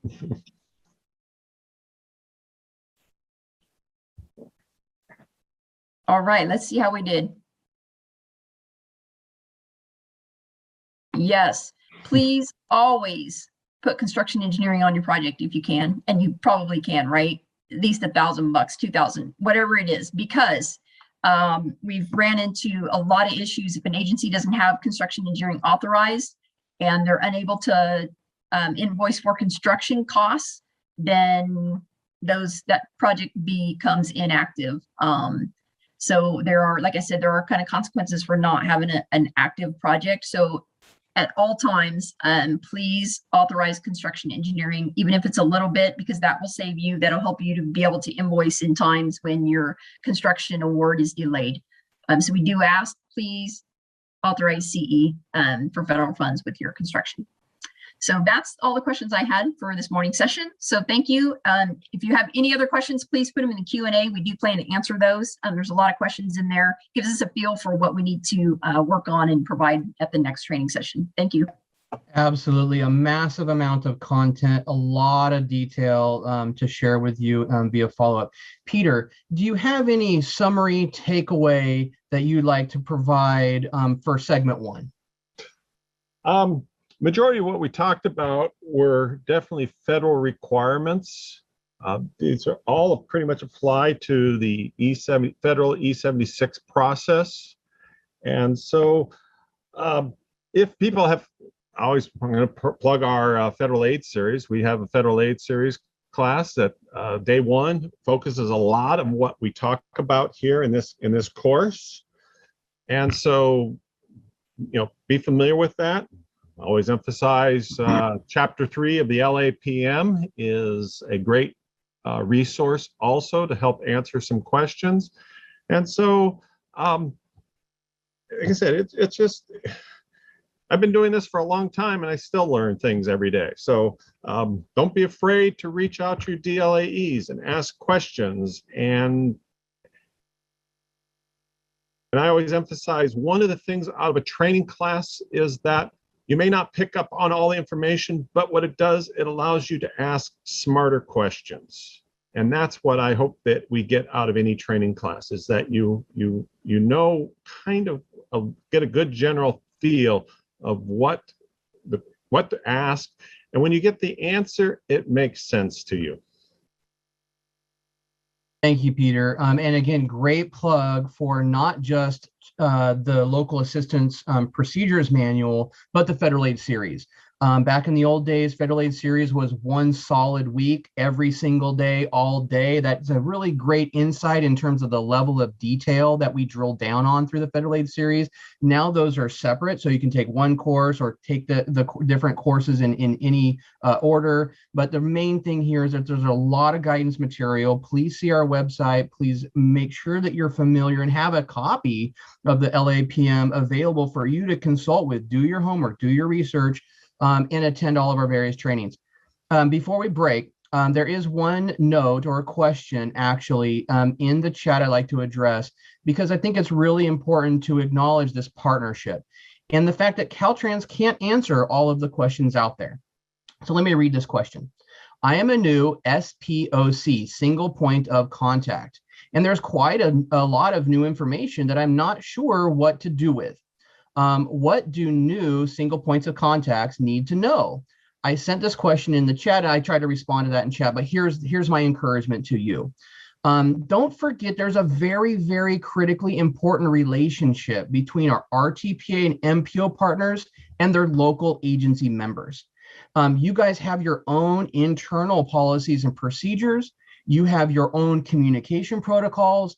Please make sure that you are meeting together as the RTPA MPO regional agency and as the local agency to make sure that single point of contact roles and responsibilities and communication protocols in terms of the dissemination of really important information to all of the different players in the local assistance process is clear. That's not an answer for us to provide, but a conversation for you guys to have. Many of our RTPA and MPO partners have excellent local assistance support programs with even on-call consultants that provide preliminary engineering, environmental consultation, scoping, scheduling, and delivery assistance. If you're a local city or a county, make sure that you're connected to your RTPA and MPO counterparts so that you can avail yourself of those kinds of services. And if you're a single point of contact, make sure that you're able to answer that question for yourself, because that's really a relationship that you have with your agency and with your regional agency. We're going to go ahead and take a 10-minute break. Tracy, if you wouldn't mind pulling up the timer. And again, as a final reminder, hopefully, we'll definitely be providing the presentation, responding to all the questions we couldn't get to today, and with a copy of our Q&A and our chat, as well as hopefully a link for the recording of today.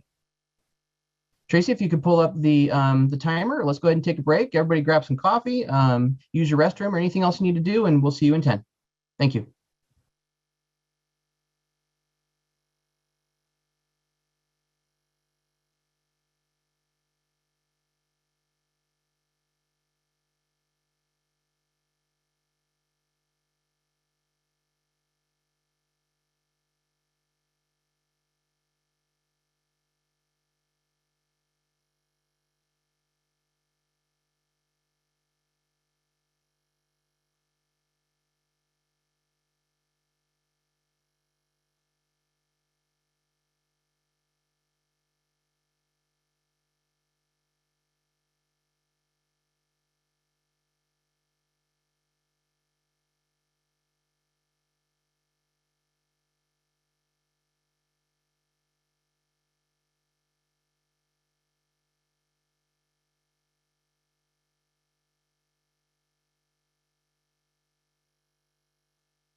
All right, we are back.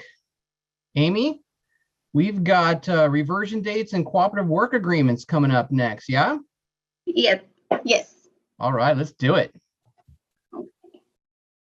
So, There you go, Amy. thank you.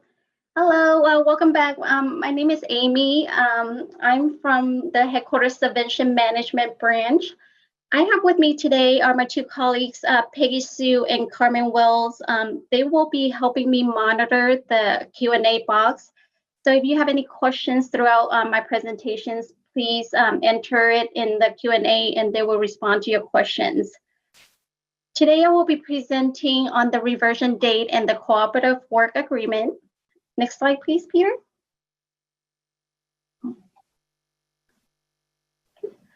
Reversion date. The final budget summary, which also known as the Budget Act, has scheduled within each appropriation item in the Act indicating how long funding within each annual appropriation can spend from that particular year's Budget Act. So the budget build language in the Budget Act, it explains how many years of authority each appropriations has to encumber and liquidate. So for most local assistance, state appropriations have 6 years to encumber and liquidate, but some projects may receive less than 6 years. The funds always lapse on June 30th for all appropriation item. In the example here, I provided projects encumber in the fiscal year 2020-2021, counting the 6 years from 2021. You will arrive at the reversion date of June 30th, 2026. This will be the date that the funds will lapse. Okay, next slide, please. Okay. For projects allocated by CTC, the reversion date is established based on the fiscal year from which the allocation is made against. In some instances, CTC allocated projects may receive budget authority from a prior fiscal year when going through the CTC full process. The divisions of budgets does this in order to use the prior year authority first. So you may sometimes in the situations of having 5 years to encumber and liquidate instead of 6 years. But the cooperative work agreements process will allow for additional 2 years to encumber and liquidate, which I will talk about the CWA later in my presentations. For CTC allocated projects, the funds also lapse on June 30th. In the example here, I provided projects that are assigned under budget year 2019 and 2020. Counting from 2020, counting the 6 years from 2020, you will arrive at a reversion date of June 30th, 2025. Next slide, please. Okay. Here is an example of the CTC vote box. For CTC allocated projects, you can find the budget year assigned to the projects on the CTC vote box. And here is the example that I provided earlier in my previous slide, that for this projects, the budget year assigned is 2019, 2020. Next slide, please. Okay. Here's an example of the finance letter. Earlier in Peter's presentations, he also showed an example of the finance letter, which showed the project end date. On the finance letter, it also showed the reversion date at the bottom of the finance letter under the accounting informations. So the finance letter is sent to the local agency. The local agency will be able to see the reversion date for the funds.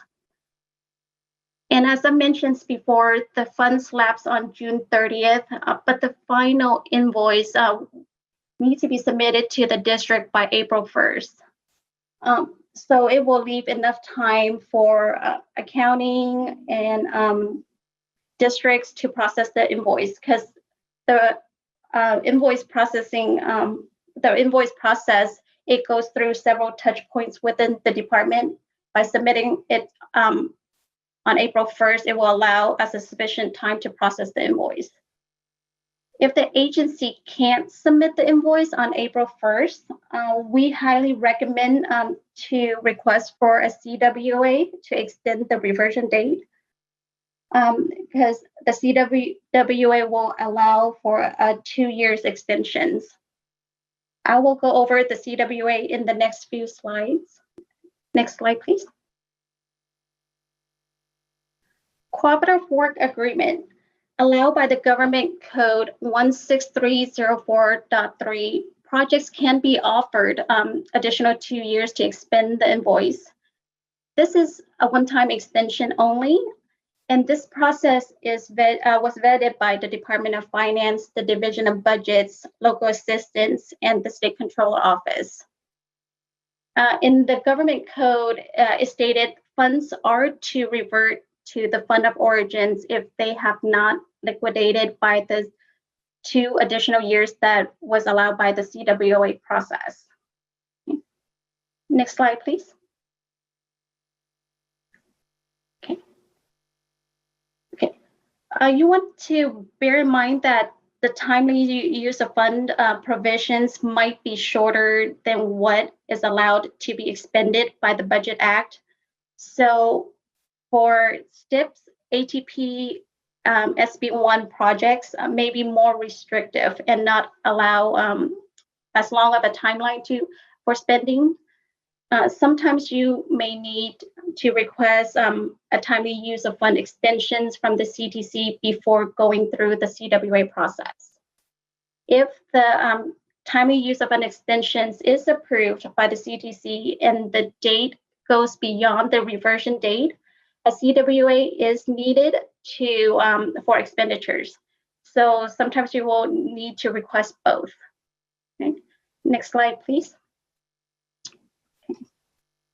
Please note, invoice need to be submitted by April 1st to the districts. As I mentioned before, this is to allow sufficient time for review of invoice by the districts, local program accounting, and the State Controller Office. Next slide, please. So when does the CWA process start? CWA starts in December and is in March. Here are the timelines for the CWA. In the 3rd week of December, the district local assistant engineer and the impacted agency will receive a list of projects that are eligible for CWA extensions. And the list will also be posted on the CWA webpage. And in the 2nd week of January, the local agency or the program managers need to submit justifications on all of the projects that request for CWA. And in late January, the headquarters subvention management branch will review the justifications submitted by the local agency. And then the request will be submitted to the Division of Budgets for review. After the Division of Budgets review the request, they will move it on to the Department of Finance. The Department of Finance will be the final department to make the decisions whether to approve or deny their CWA request. Next slide, please. Okay. So in the 2nd week of March, local agency will be informed of the CWA results. And the results will also be posted on the CWA webpage. For projects that receive a CWA extensions, we will enter the new reversion date into our database, and a list of the approved CWA will be sent to the local program accounting and the State Controller Office. So when accounting receive an invoice from the agency, they will be able to pay the invoice with the extension. Okay. In this slide here, I provided a link to the CWA webpage for more information on the CWA. So this is the end of my presentations on reversion date and CWA If you have any further questions, you can send an email to cwa.support@dot.ca.gov. I will have Carmen enter this email address in the chat. If we miss any questions in the Q&A, or if you have further questions later, you can email us. And now I'm going to hand it over to Peter to present on the timely use of fund. Thank you.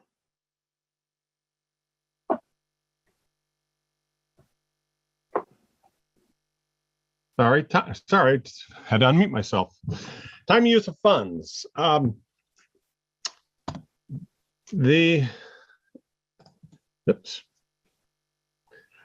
use of funds is has been established typically under CTC program guidelines for each of the programs. These are the time use of funds apply to the projects that the CTC allocates funds to.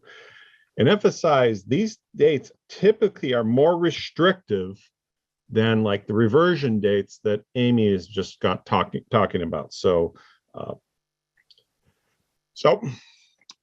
in terms of funds are available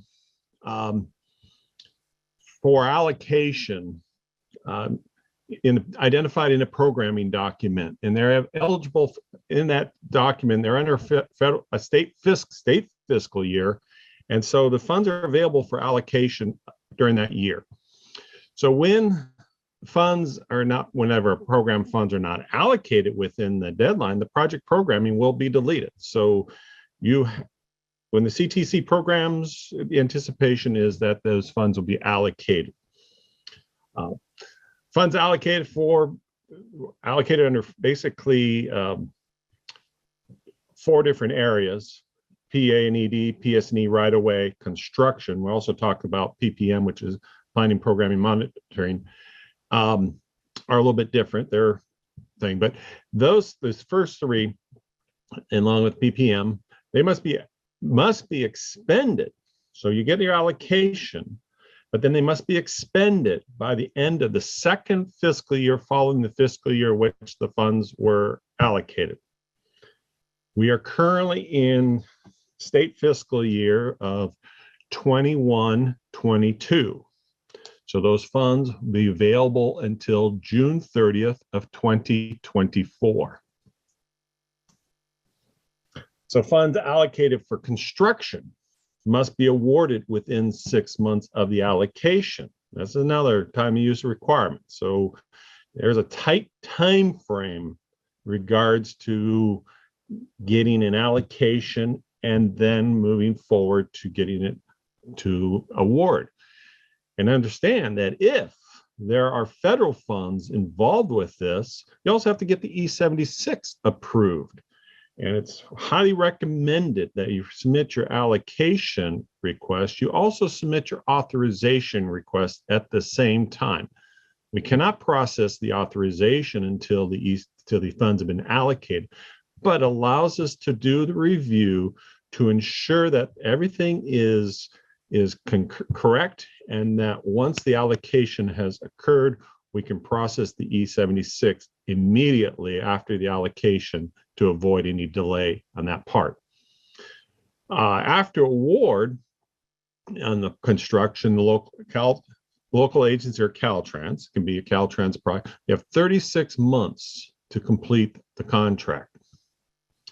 And local agencies must then submit final invoice for within 180 days, counted from this specific phase's expenditure deadline or completion deadline. So these are deadlines. These are all established by CTC guidelines.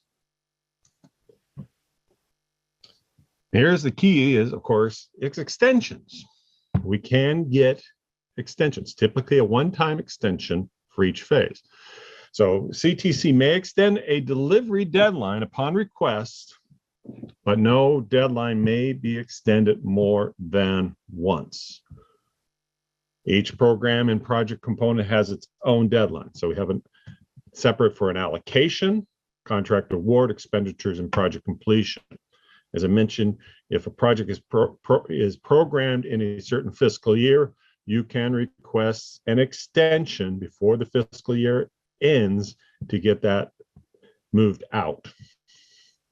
But you need to get it done during the fiscal year. STIP projects.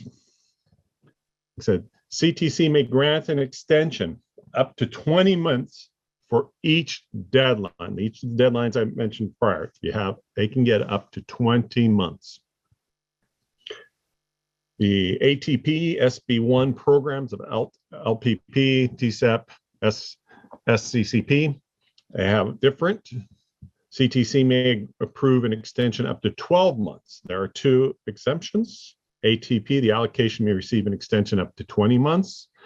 The SB1 project completion may receive an extension up to 20 months. So just some variations or just little slight subtleties for the different programs that we're talking about. And then time of use of funds, the reversion date I mentioned here again, typically the time of use of fund requirements are more restrictive than reversion dates, and such that the reversion date is approximately 5 to 6 years after when the phase is allocated. We're talking much shorter period of time. So if a time of use of extension is granted, then you'll need to compare it to the reversion to determine if a CWA will be needed. So once you get that extension, then you have to start ensuring that you don't need to go, you're going to have a reversion date issue. So again, here we're talking about time use of funds on our finance letters.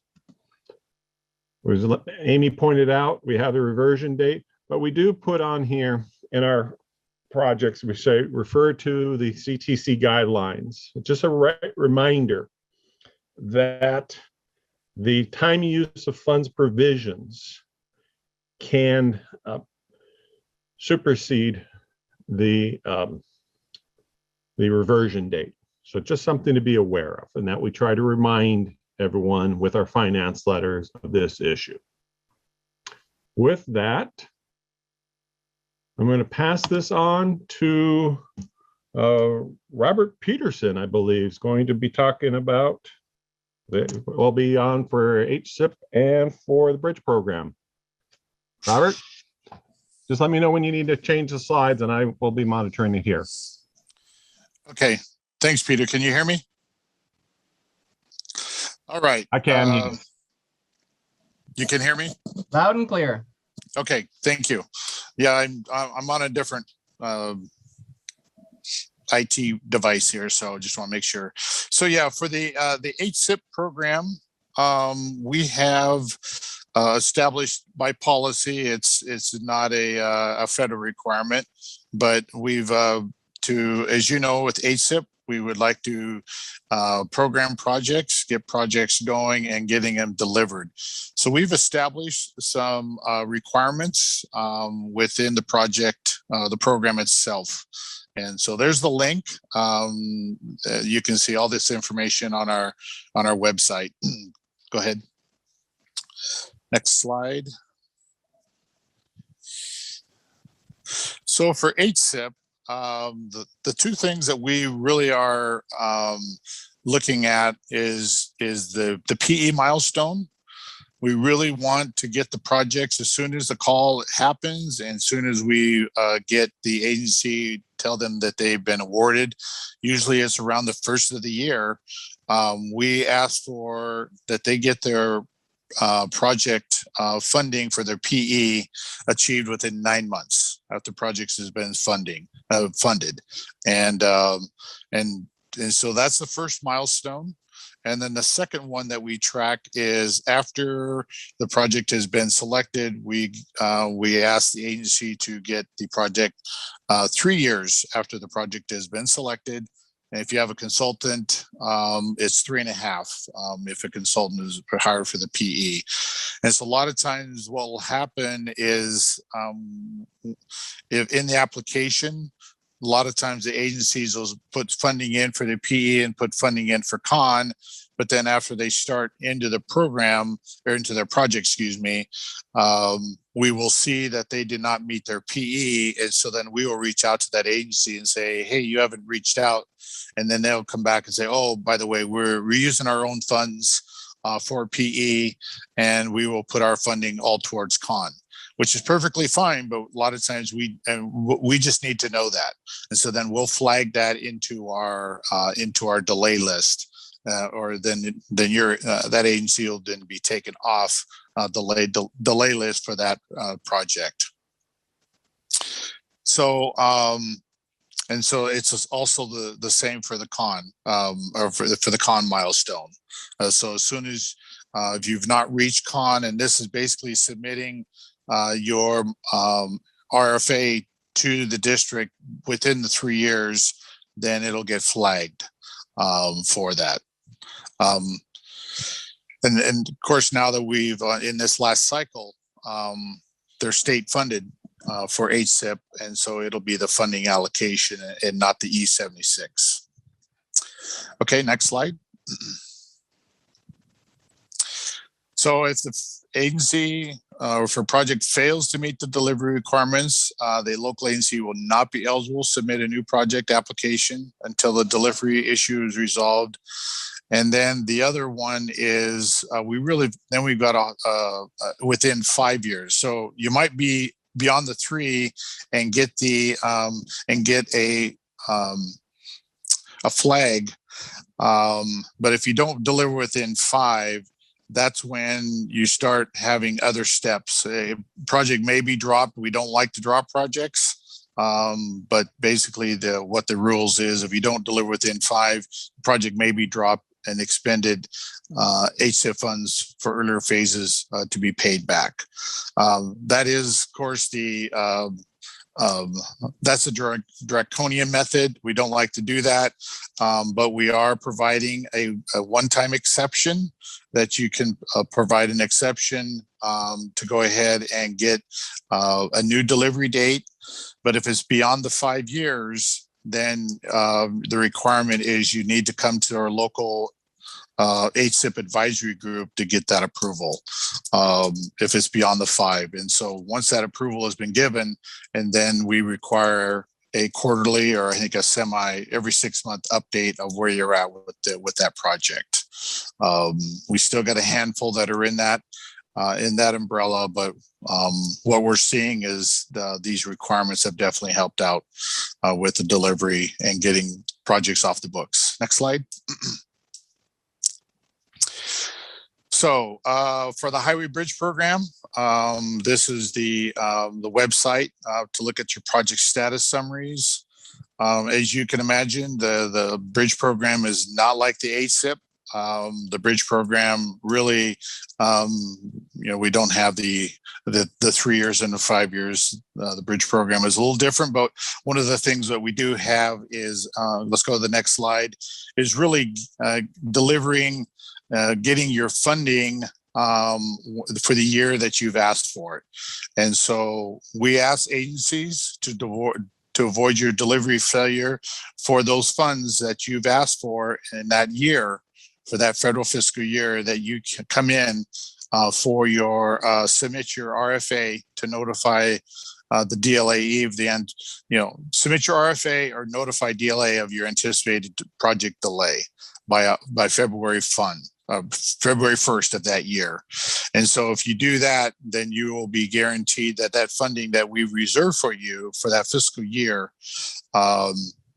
it's there for you. It's waiting, it's reserved, and it's ready to be obligated. So if you failure to deliver the right-of-way or construction phase as programmed, the phase will be moved to the last fiscal year of the FSTIP, and we'll require to wait until the April 1st to advance the funding. So what that means is funding will be there as long as, because really it's kind of a free for all, as you know, at the end of the federal fiscal year, because we want to obligate all the funds available for the bridge program. So the penalty is we've reserved the funds for you. If you fail to come in, therefore it'll get pushed out in the last fiscal year, but then you'll have to compete with other agencies, and you may not get your funding because you didn't come in on a timely fashion. Next slide. So that's it for the dates that you need for HSIP and the Highway Bridge Program. And I will turn it over to, I think, Bob Baca, talk about the ER program. Bob? Thank you, Robert. Good morning. My name is Bob Baca, and I'm the Emergency Relief and Other Federal Programs Manager. Let's take a few moments to talk about critical dates for the Emergency Relief or ER program. Next slide, please. ER time extensions to important program deadlines require a significant amount of time and effort for local agencies, Caltrans districts and headquarters, as well as FHWA. However, with special attention to a few critical dates, it's possible to reduce the required effort by anticipating and gathering needed supporting documentation. If not, eliminate the need for a time extension altogether by meeting the deadline. So first, it's important to note critical ER deadline dates are measured from the beginning date of the specific disaster. Okay, so how do you tell the begin date of a disaster? The begin date for every proclaimed disaster is in the official governor's disaster proclamation or U.S. President's disaster declaration. Okay, so now that we know where to find the begin date for a disaster, let's talk about the deadlines. Two of the most important critical deadlines to know for the ER program are, first, the damage assessment form submittal package deadline. Damage assessment forms, also referred to as the DAF, D-A-F. So that's the first one. And the second one is the construction authorization deadline, also known as the E76 CON deadline. So the damage assessment form submittal package deadline, the DAF submittal package is essentially the application for ER project funding approval from FHWA. It includes the scope and cost of the project, as well as other things that are important to have to get FHWA approval. The complete DAF submittal package is due to the DLAE 3 months after the month of the disaster begin date. So as you'll recall, the disaster begin date is the date found in the disaster proclamation. Okay, so that's the damage assessment form or DAF submittal package deadline. Okay, so now let's talk about the second one, the construction authorization deadline. So construction authorization is the formal project approval to begin reimbursable work on a phase or phases of a project. So the deadline is 2 federal fiscal years after the federal fiscal year of the disaster begin date. Again, we have the disaster begin date, so that proclamation is very important. As a reminder, FHWA the federal fiscal year begins on October 1st and goes to September 30th of the next calendar year. And so that's what a federal fiscal year is and how the deadlines are measured. Okay, the deadline is for construction authorization. So that means it's to have FHWA approval to proceed with the construction phase of work. And this is identified on a document that usually in the old days had E76 on top of the document because it was an old DOS program. So it's referred to as the E76 CON, standing for construction document. Okay. Do note that the deadline is not to advertise for construction, and it's not to begin construction or complete construction. It's to have approval from FHWA to begin construction, the construction phase of work. Okay, so allow me to provide a very quick example of these deadlines and how they're calculated. So let's say a disaster proclaimed by the governor begins on August 21st of this year, 2021. So going 3 months after the month of the disaster begin date, the DAF submittal deadline to the DLAE, and that's the complete DAF package, is November 30th, 2021. And the E76 construction deadline, or the deadline to have approval from FHWA to begin construction work, is September 30th of 2023.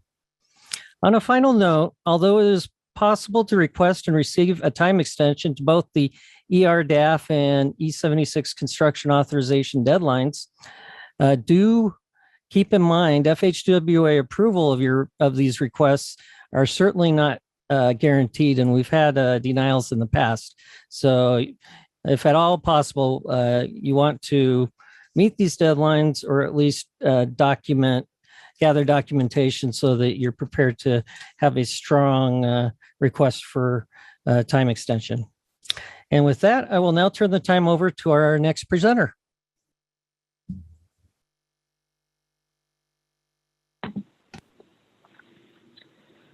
Thank you so much, Bob. My name is Daniel Burke with the Division of Local Assistance here at headquarters in the Office of Guidance and Oversight. We're talking about the single audit report today. Next slide, please, Peter. So the first question we need to ask ourselves is my agency subject to the single audit report requirement? Yes, if the total federal funds that you have expended is greater or equal to $750,000 in a fiscal year.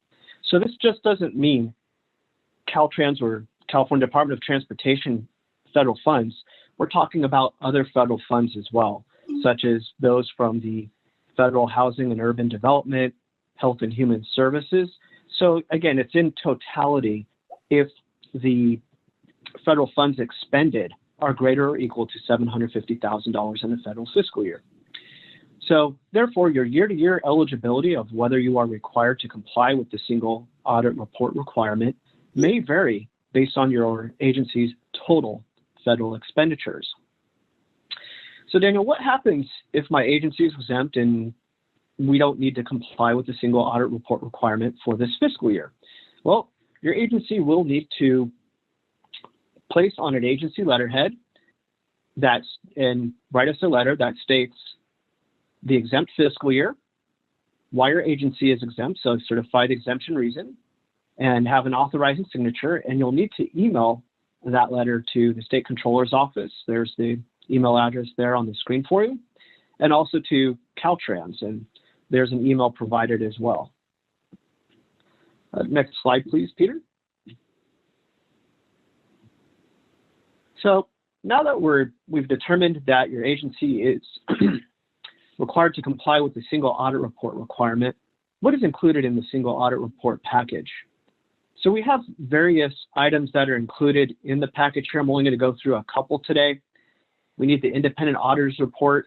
That's where your independent auditors, your agency is going to go out and hire an independent certified public accountant.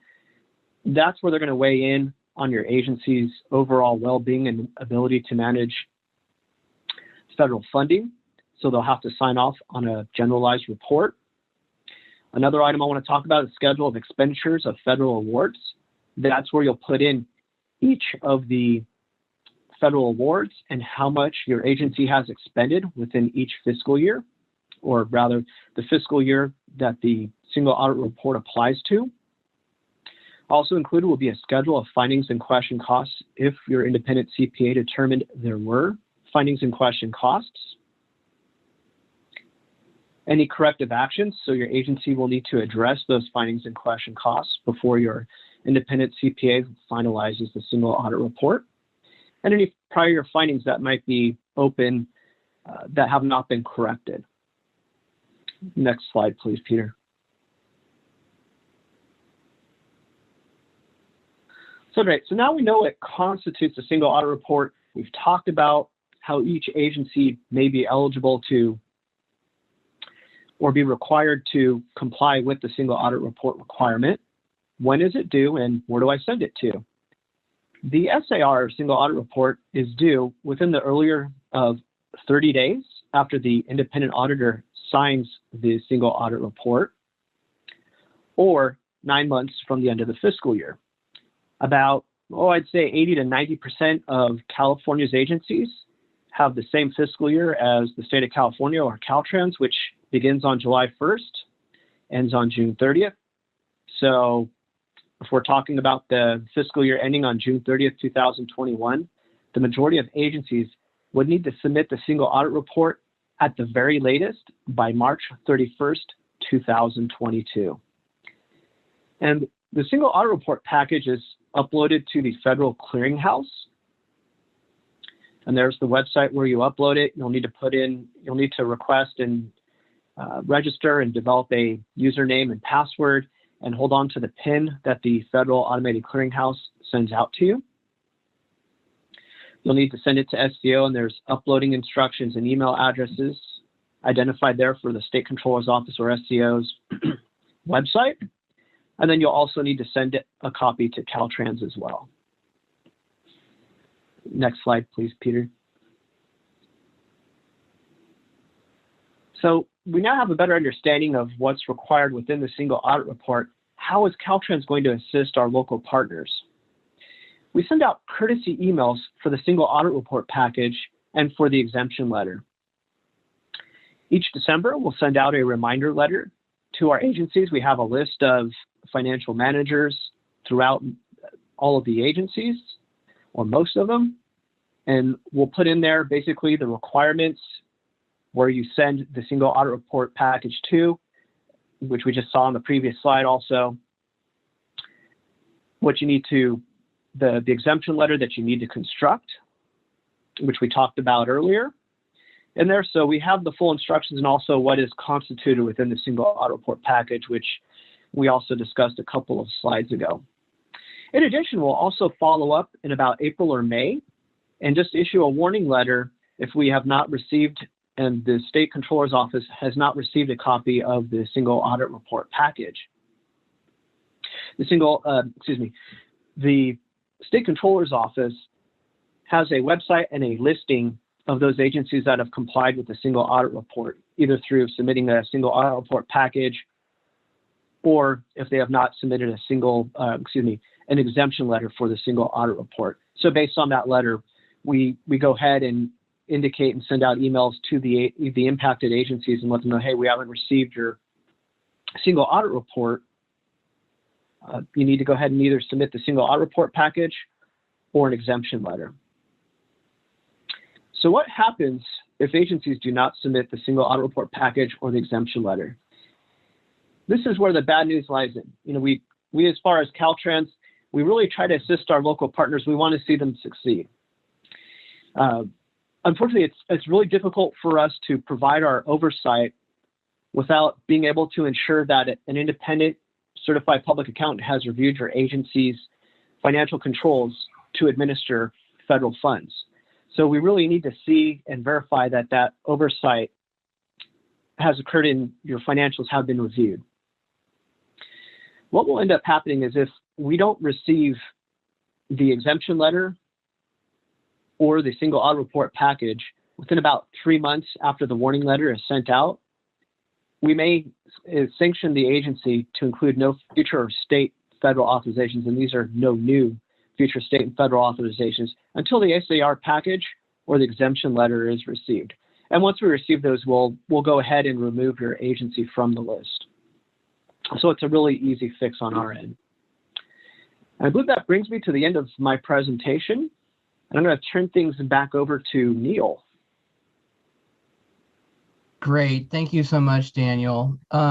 We have a little bit more time before we wrap up this session with the quiz that we did earlier. Felicia walked us through. It looks like my count, we got about 20 minutes. So Robert, it looks like we have some questions regarding the HSIP program. If we all open up the question and answer window, we can see a question by Ying Smith at 10:43. Can you elaborate on allocating only no E76 required for HSIP projects funded by state funds only? Robert, can you field that one for us? Yes. So if I got the question right, so when we started cycle 10, cycle 10 is state only funds. That means from beginning to end, there will not be $1 of federal funds that will be put on there. Oop. So yeah, there won't be. The process is different, and it's on our website, but it's like a state allocation. So there's not an E76 because it's not going to the FHWA for approval. And so I think I hope I've answered that question. If not, right. Ask again. Yeah, let's just keep rolling through them. Again, we got another 20 minutes to respond to these questions to the best of our ability. As usual, if we can't get to them because of time, we will provide written responses in the follow-up.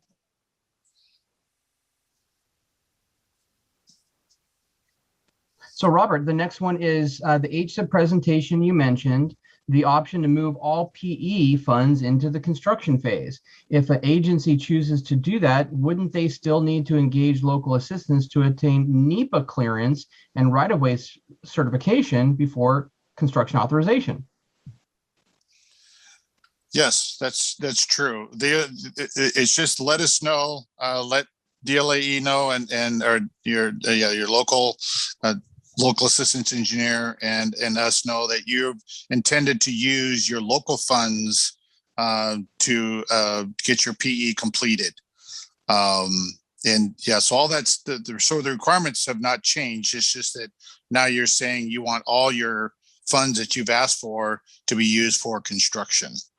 So let us know, and then we will then make that change happen to where we'll move all the funds into the con bucket, construction bucket.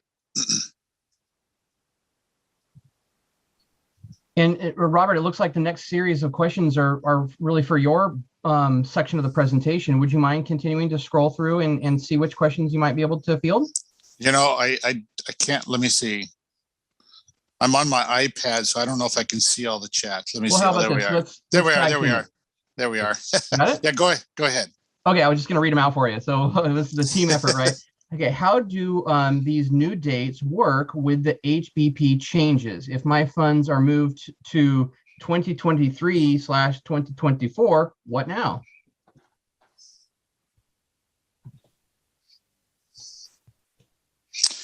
So, yeah, so when it comes to, you mean as far as the actual funds themselves, are moving it to another fiscal year? As with a lot of questions, there's a little bit of context that might be missing. So let's just do our best to field it as best we can. Okay. Yeah, we don't, with our funding, we don't, we don't go to the CTC, and the CTC is very strict. You use the funds that you get allocated for. Since we do a lump sum, funding exchange, we have a bucket of money that we then allocate funding out to the agencies. So really the only thing that you need is to make sure you expend it within the 6 years. So it doesn't matter when you're going to ask for those funds. So even though you have your fiscal years that you've asked for those funds, really the only requirement you need to be looking for is making sure you deliver within our, the 9 months for the PE, and then the 3 years for the 3 years for the con. You can always EPSP or ask for your funds earlier to get your project started. So we have that flexibility, and with it being state-only funds, they're really the only restrictions is once you get your funding allocated, that you have 6 years to expend those funds. So it's much more flexible. And then I'll give a stab at the answer to the next question because I think you just answered it. So I'll try a little reflective listening here, make sure I heard your answer correctly. For the HSIP program, what is the process to notify Caltrans if the local agency decides to use local funds for PE instead of awarded federal funds? And would like to use those federal PE funds to construction? I think I heard your answer was contact your district DLAE. Is that the correct answer? Yes. Very good. Any additional texture you want to add to that, or is that pretty much the bottom line? The DLAE will walk you through it. Yes. All right. Very good. Okay. Next question is, we're looking for additional programming dates for HSIP and HBP. Where can we find all programming dates? For HSIP, like I said, basically once you, I can't speak for ATP, so I couldn't answer that. But for the HSIP, when you submit your application, those dates are put into our database, and in the FTIP world, then we would have put those into the FTIP. And we would have put in your project, and we don't do it by phase. When we program in the FTIP, like I said, we're doing it different now because now we're state only.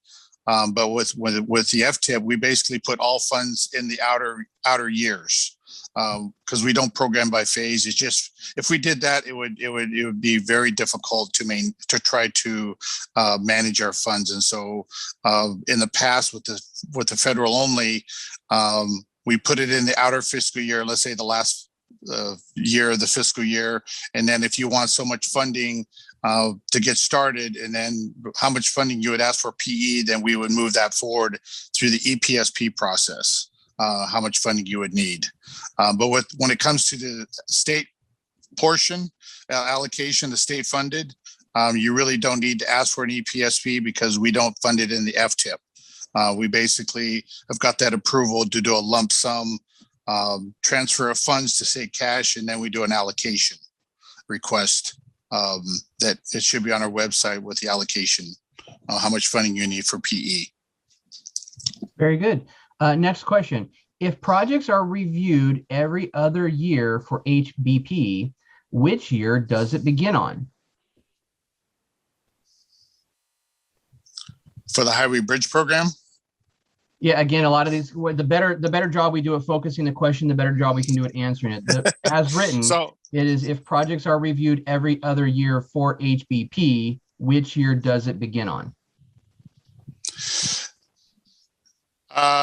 Yeah, for the Highway Bridge Program, basically like this next fiscal year. So for the date that I was talking about, that's every federal fiscal year. So every federal fiscal year, funds get programmed. So right now we're going to be doing an October run of funding, and so then soon after that, agencies will be notified depending on the survey information of which projects get which funding. Depending on if it's going to be PE right away or construction. And so then soon after that, agencies will be notified that they need get their project is programmed this year. They need to be coming in by February 1 for that funding. As far as new projects getting into the program, it's basically right before the FTIP. So when the FTIP gets developed, and I'm not sure the date. I think this year is. I think we'll be looking at March of next year as far as whether we have funding available, and to see if we can start getting projects for the next FTIP. But that's another. That's another area that I'm not too familiar with right now. I can't speak on it, but really the critical thing you need to remember is if you've been notified that you've gotten funding for that year, to come in for that funding for that fiscal year that my managers have reserved for you. That's great. It looks like we have Desiree trying to type out an answer in regards to state-funded HSIP and ATP. So let's go ahead and go to the next one for you. If with HSIP state funds, do you still require FAR rates, FAR rates for staff with ICR approved overhead rates? If it's state funded, and that's a good question. But if it's basically what we're trying to do is, if it's state funds, it really has to abide by the state programming. If it's a federal requirement, then that's, I guess the answer is no. If it's something that the feds or if it's a federal requirement, because they are state funded, those would not be required. But then again, now you're dealing with an area I'm not too familiar with as far as the difference. But I do know that, if it's a state funded, all you need to do is do a CEQA. Since you're CEQA lead, you'll just need to do a CEQA for your environmental approval. All the other ones, for the other requirements, I would work with your DLAE specifically for those answers. Good. I'm not sure who might be the best to field this one, so open to all of our subject matter experts. What is the deadline for submitting an Exhibit 6D to the DLAE for next federal fiscal year funding? That's me. As soon as possible. So 60 is you're changing, you're changing cost and scope. I think changes cost and scope, but any changes, you really need to be letting us know the change in your project. So a lot of times, funding will be held up if we don't get an approved 6D for a project. So yeah, I would say treat those separately, but as soon as possible, so they're not a holdup when you ask for those funds. The next question seems a little bit similar to the ones that we talked about earlier about reallocating funds between phases, if I'm reading it right. We have an HSIP project where we use federal HSIP funds for PE, and we have a tiny amount of HSIP funds for construction. We do not want to use the HSIP funds for construction. How do we go about de-obligating the HSIP construction funds? Are there any ramifications for doing this? Maybe that's a little bit different. I guess my question is, why would you need to just go ahead and use the remaining funds and get that federal reimbursement for the remainder, and then use your local funds? I mean, you can de-obligate it, but I guess my question is, why would you, if you've already got it sitting there, and you can get reimbursement easily for that? This is Peter. I can add a little bit onto that. Sure. It may be that for administering the contract, they don't want to follow all the federal requirements, so therefore utilizing local funds gives them a lot more flexibility in administering the construction contract and hiring a consultant. So if they were to have that, all it would be is submitting a E76 to de-obligate any funds that were authorized under construction. Peter, follow up based on something put into the chat. Once you use federal funds for PE, it's all federalized. Well, that's not completely accurate. There's basically three requirements. If you use $1 federal funds, that means you have to fall under NEPA. I mean, you have to do NEPA no matter what, as soon as you put $1 of funds there. Under right-of-way, it's, oh, geez, I got to think of what the term is. Under right-of-way has a requirement. The phrase slipping my mind at the moment. I'm sorry, can't come up with it. And the third requirement is Buy American. And that is that your iron and steel has to be American manufactured. Those are the only three requirements. So if you authorize PE with federal funds, you can still do the construction with non-federal funds. But you still have, like I said, you still have to meet the Buy American requirement as a component of that.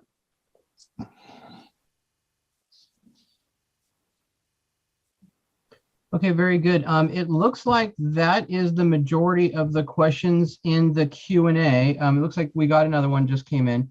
In the FTIP document, construction funds to be programmed in various fiscal year if construction is multi-year project, or to program all construction funds in the first fiscal year of the construction year. I've seen that. Typically, yeah, that's for some larger projects, but when we do the authorization, a lot of times what we'll use is advanced construction for the balance, because we need to show a fully funded project when we do the authorization and go to construction. So advanced construction can be used, and then we piecemeal as we go along, particularly on the bridge side of things, because I know you can get some large bridge projects, and we don't want to tie up all the obligation or the apportionments on a project that we know will be over multiple years. So we do it, and it's not rare, but typically it would be showing that, like I said, in the bridge database, for example, they would show multiple years with the idea that they'll use a cash flow methodology for getting the authorizations done over multiple cycles. Very good. Sherry, can we unmute Dawn? She might have something to add on this subject. I'm going to stop sharing. I think I'm unmuted. I don't know if you can hear me now. Jump on yes. in. So generally, federal programming requirements, you're going to want to consult your metropolitan planning organization or your RTPA who's handling your TIP, because I mean that the question's pretty broad. So depending on the funding type, how long, generally you're going to program your funds in the year that they're going to get obligated if they're federal funds, unless you're using AC. And even if you're using AC, you need to show the funds in the fiscal year that you're obligating, and you need to program it as advanced construction with conversion. So the best place to check in for those programming requirements is with your MPO or your RTPA. And so all the local jurisdictions have somebody that they work with, whether they go directly to Caltrans because they're not in an MPO area, or through their RTPA or CTC. So that's a good place to start, because the question really depends on the funds being used for a project. Thank you. Great point, Don. Felicia, let's go ahead and pull up our wrap-up quiz for segment 2 of dates and deadlines. While Felicia does that, I definitely want to echo the importance of the ongoing relationship between our local and city and county agencies and their RTPO and MPO counterparts. A very, very critical set of resources that they have to provide for you. Great. Okay, Felicia Haslam here again. 5 quick questions. Let's talk about reversion dates. The poll is up on your screen. Again, give you 10 to 15 seconds. On which document is the reversion date found? Is it on the E76, on the finance letter, in the program supplement agreement? There is no such thing as a reversion date. So I just want to say reversion date is one of our critical dates that agencies confuse with maybe timely use of funds. So we want to make sure the agencies do understand the reversion date goes with the state budget authority. So let's see how we did on the finance letter. Was the majority? Yes. So the reversion date is the state budget authority. It is not linked to your E76, not federal funds. Although you have to comply with it, it's not a federal requirement, it's a state budget authority. So it is on the finance letter. The program supplement agreement has verbiage in there on the reversion date and what it is, but the actual date is found on the finance letter. This is very different than timely use of funds. All right, next question.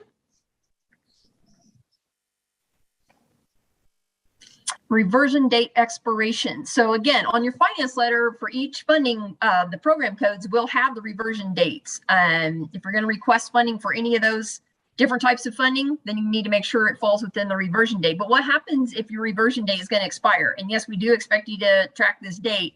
We are working on ways to help with all these dates because we realize there's a lot of dates. We do this for a living, and there's a lot of dates to us can be confusing, so we know it's confusing for you as well. But what happens if your reversion date is nearing expiration? What would you need? A cooperative work agreement, a new E76, or to get a salad at lunch? And we all know we need a salad at lunch, but that's not the choice I usually take. Yes, a cooperative work agreement. Again, that extends your the encumbrance authority for 2 years. So if your reversion date's nearing, please reach out. And we also reach out and say, hey, your funding is nearing, need a cooperative work agreement. Again, not E76. That's a different different type of deadline. Next question. Timely use of funds. So a timely use of fund is usually the most restrictive deadline on a project. Applies to projects with CTC allocated state and federal funds. Doesn't apply if federal funds are on an ATP SB1 project. Answers A and B.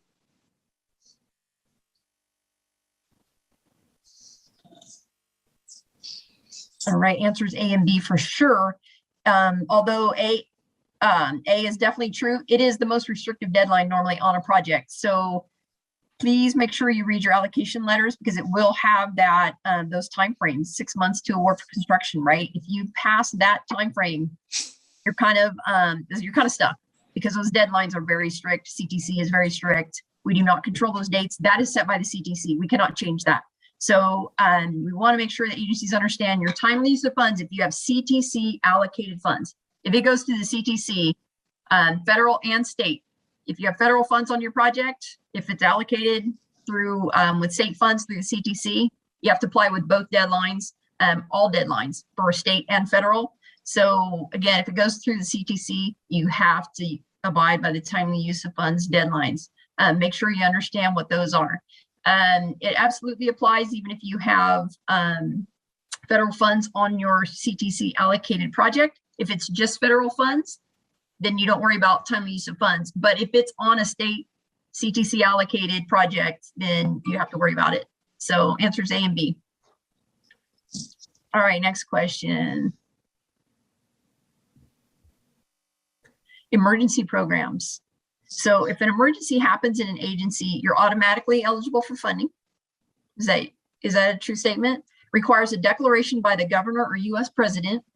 Must be eligible work and completed within the program deadlines. Answers B and C.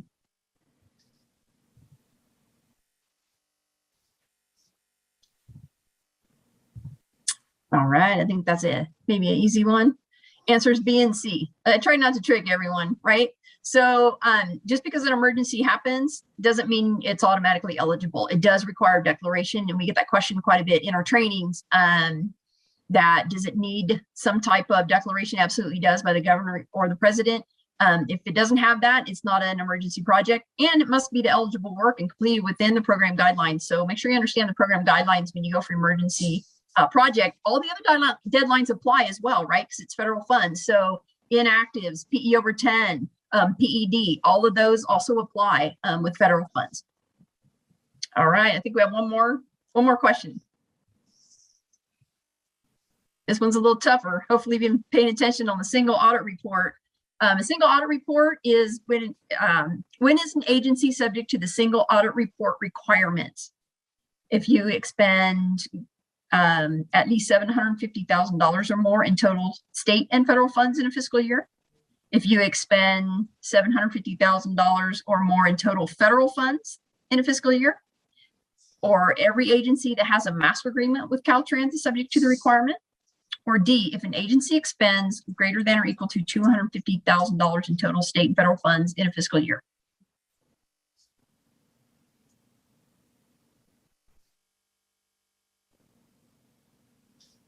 Okay, see how we did on that one.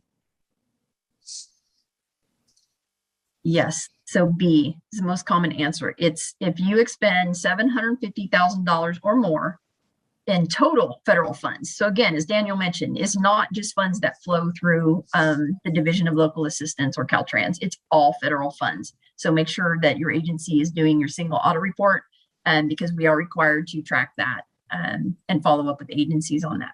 So that's all I had on the quiz. So I thank everyone for showing up and doing your part. So we'll try to do our part as well and create the tools that you need to help you out with these projects. So thank you. That's awesome. We're going to go ahead and take our final 10-minute break for the day. We're going to come back with Daniel covering ADA and Title VI requirements, give Kelly Hobbs, Office Chief for Environmental Compliance, a wrap up on the environmental process, managing scoping and the critical path for environmental delivery. Sherry, if you wouldn't mind putting on a timer, we'll be back here shortly. Please, everybody, use the restroom, grab a cup of coffee or a glass of water, and we'll see you in 10. Thank you.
All right, we are back again for the final stretch of today. Daniel, could you walk us through requirements and resources for the ADA and Title VI process?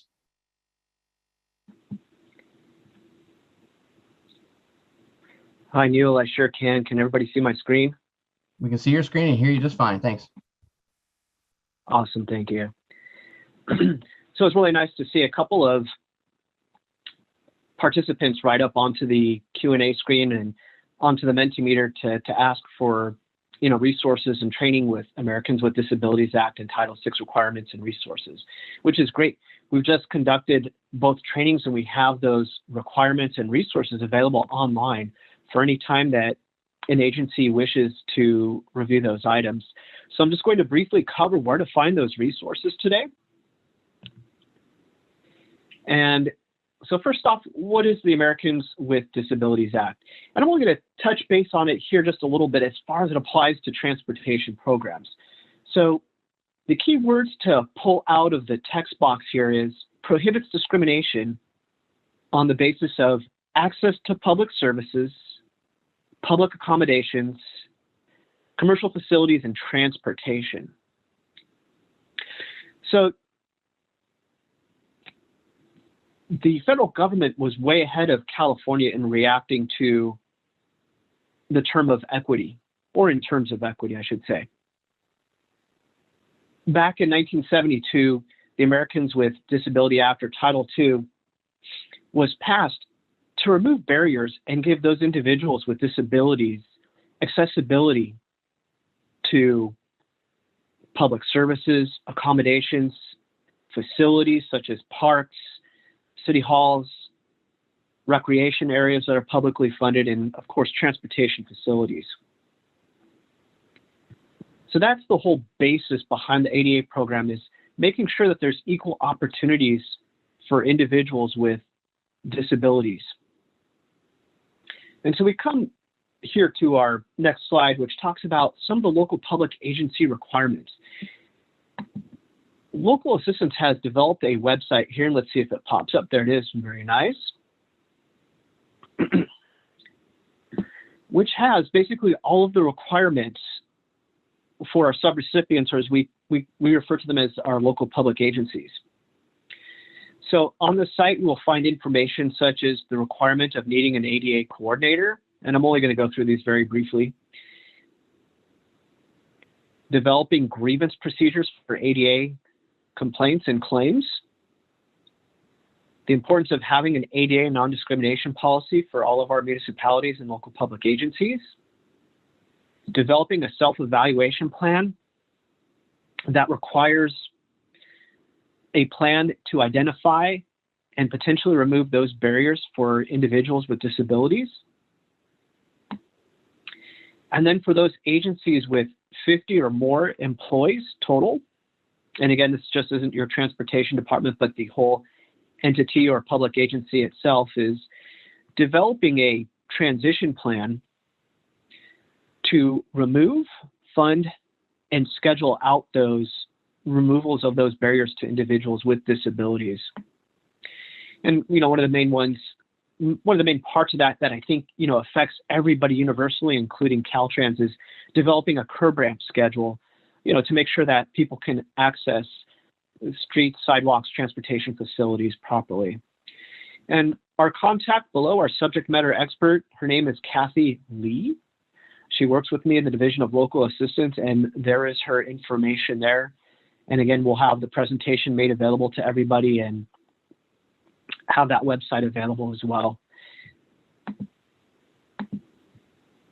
So as I mentioned, we recently developed and implemented an ADA administration training. So this is basically all of the administrative requirements that our local public agencies must contain, such as those contained on the website. I'm just going to walk you through our training website here for the ADA program. So in April of 2021, we hosted an ADA administrative training. We have PDF versions of the slides. We have a Q&A session. We even have a little bit on design information for designing some of those facilities, specifically curb ramps, that apply to design Caltrans Design Information Bulletin 82. And those basically cover more the design and facilities aspect of it. And it provides nice guidance too for those agencies who are wanting to potentially improve upon their own procedures and perform, facility and curb ramp mitigation the Caltrans way. And we also have our hour-and-a-half video on there, which I highly recommend as well. And like the meme up here says, but wait, there's more. We are partnering with our friends at the Federal Highway Administration, where they're going to talk a little more in depth on the design and facilities requirements for the ADA program. We're going to host 2 sessions, one on September 21st to 22nd, and the second on September 28th to 29th. And the link to the LTAP where you may register for this training is listed here. Okay. So let's move on to the Title VI now that I've showed you how to access our subrecipient requirements and training for the ADA program. So what is Title VI? So Title VI came about through the Civil Rights Act of 1964. And again, this is a very equity-based law that was passed. It removes barriers to create equity. And this is on the basis of race, color, national origin, and later on added to the Civil Rights Act of 1964 was the basis of disability, sex, and age. So again, we've worked really hard to place up some of the requirements or all of the requirements that local public agencies will need to have and maintain. We have the Federal Highway Administration Title VI local agency requirements on this webpage right here. Again, it's all included in the presentation, which you will receive a copy of. It talks about the importance of having a Title VI coordinator, how to disseminate your Title VI information, and especially let people know, who attend City Council or Board of Supervisors meetings, how to get information in other language, or if you'll require an interpreter. You'll need to have Title VI assurances and contract documents. That's one of the big items that we really need to have out there with our local public agencies, is to ensure that appendices A through E of the Title VI assurances are included on every construction contract and also on every consultant contract from between the local agency and their contractor, that, hey, we're working on a federal project and that we're going to abide by Title VI. Each agency will need to develop its own Title VI training for local agency staff. We have a sample of training up there, how to process your data collection to ensure which particular individuals may be subject, may require the agency to implement Title VI provisions based on the area or neighborhood where you're going to be conducting a project. We also have the importance of developing an implementation program plan and why it's necessary to include Title VI accomplishments from the previous year and goals for the future year, which is just used internally within your agency. So these are not due to Caltrans, but these are goals and accomplishments for your agencies to monitor and track to ensure that you stay compliant with the Title VI program. And we also have Title VI complaint procedures as well. Similar to the ADA program, we also provided some Title VI training in February of 2021 here. So we have the PDF versions of the slides. We have several parts recorded. We have questions and answers from the training itself. And then we also have the Q&A documented. And again, please speak with Kathy Lee. She's our subject matter expert, or you may always email myself. That is the end of my presentation. I'm going to turn things back over to Neil.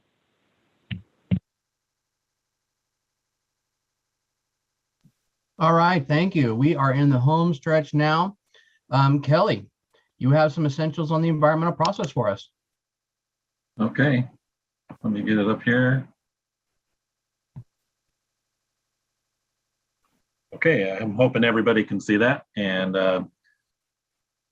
thank you everybody for joining us today. My name is Kelly Hobbs. I'm the Office Chief for the Office of Environmental Compliance and Outreach, and we're going to go over some environmental scoping and project management. We're going to try to do some tips and tricks and do's and don'ts, and we'll may not have any time for questions at the end, but we'll do our best. So with that,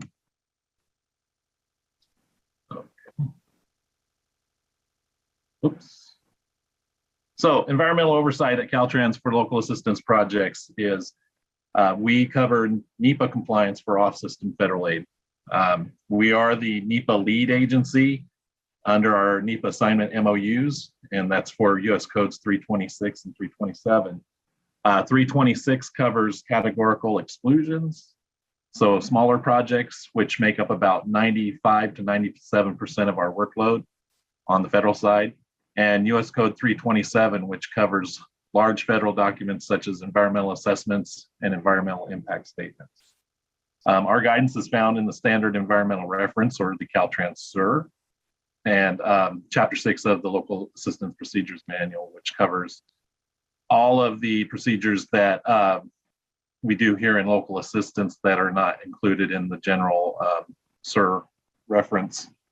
The standard environmental reference covers the state highway system as well. That's where Caltrans CEQA policies are housed. In local assistance here for environmental, we only cover the National Environmental Policy Act. I got to go back because, okay, I did. All right. So as for the California Environmental Quality Act, Caltrans has little to no role in your CEQA process. We cannot, by law, provide guidance for CEQA. Local agencies are responsible for all compliance with all state laws. However, that being said, we can help. We can provide, our opinions on the CEQA process that you may have to follow through, but we cannot, by law, give formal direction on what you do. You can follow our templates on the CEQA side. You're not required to, but all of our templates for NEPA are required to be followed. But just remember, local agencies, you're responsible for compliance with all state laws. Also, you manage your consultants,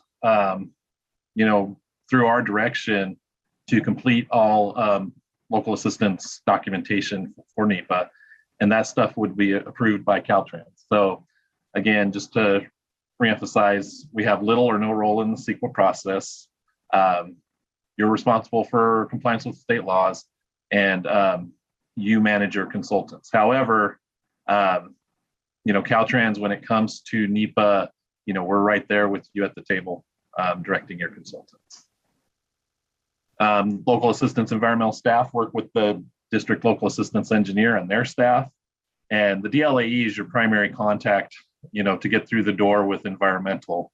There's 12 districts out there. Each district, communicates with their local agencies in different ways. What goes on in District 1 might not be the same way they handle it down in District 11, but your DLAE, at the statewide level, your DLAE is the primary contact when you start your process. Our environmental oversight begins with the submittal of the preliminary environmental study form, and that's going to include your scope, studies, and the class of action. The class of action is the documentation of what type of project you're going to be doing, whether it's a categorical exclusion, environmental assessment, or environmental impact statement. After PEZ approval, the NEPA process is consistent with the procedures found in the SIR. That just means that wherever there's policy that we follow the general Caltrans practice on the state highway system, that's going to be found in the SIR, and we will. The NEPA process is one thing where we follow it pretty much directly. The pre-NEPA and post-NEPA portions, we have more direct control over that process. So you're going to need to be familiar with both the standard environmental reference and the chapter 6 of the LAPM. So post-NEPA, local agencies will design the project and work with state and federal agencies to obtain all your permits out there. And that's regardless of, again, that's, you will be responsible to, you're the permit applicant, and you will be working with the resource agencies on that part of the process. Again, for state and federal permit, for state agencies, we can assist, we can't direct, but you can invite us to the table when you're negotiating those permits. And then all project, okay, and then during construction, we have a process called revalidation, which we will look for consistency with the environmental document that was completed for the project, and to ensure that environmental commitments are included and completed. So that includes any mitigation or monitoring requirements that you have. And that will include state and federal, as well as, or, state requirements as well. Even though we're not lead agency for CEQA, FHWA will reimburse for CEQA related commitments, and mitigation. But that's a discussion that you'll have to have, because CEQA related mitigation requires a discussion with the DLAE and the senior environmental planner to ensure that the CEQA expenditures are reasonable expenditures of public funds. So, and finally, for this slide, all project activities are subject to Caltrans and FHWA audit and monitoring. We have monthly, quarterly, and annual reporting requirements, and we have quarterly and annual monitoring process that our districts have to go through. So earlier in the presentation, I talked about our assignment of NEPA activities through our 326 and 327 MOUs. We are required to ensure to FHWA, U.S. Congress, and others, state government, that we are performing our duties, as dictated by our MOUs. So there's a lot of auditing and monitoring that goes into the work that's done. So the next couple of slides, we can talk a little bit about challenges and opportunities. And, this isn't an all-inclusive list. There could be some more out there that, pop up from time to time. The biggest challenge that we have is communication. And that's just making sure that, we're following the process, we're reporting back to our local partners. We do a great job telling you how and when to do a study, where to do the study. A lot of times we might not tell you why. We don't do a good job telling you why we're doing it the way we're doing it, but it all goes back to our 326 and 327 MOUs and the agreements that we have with various state and federal agencies. So, the opportunity here is to communicate with us early. I mean, it's pretty cut and dry. A lot of times issues could be solved with a simple phone call. Make sure environmental staff are invited to field reviews, check in on your projects. If you have a deadline coming up on a project, pick up the phone and talk to Caltrans and make sure that, we're being responsive to your needs. Like I said, sometimes the biggest issues can be solved with simple communications. Quality of environmental documentation, that's one of the biggest challenges that we have. We don't control the, we don't manage your consultants out there, but we direct the work.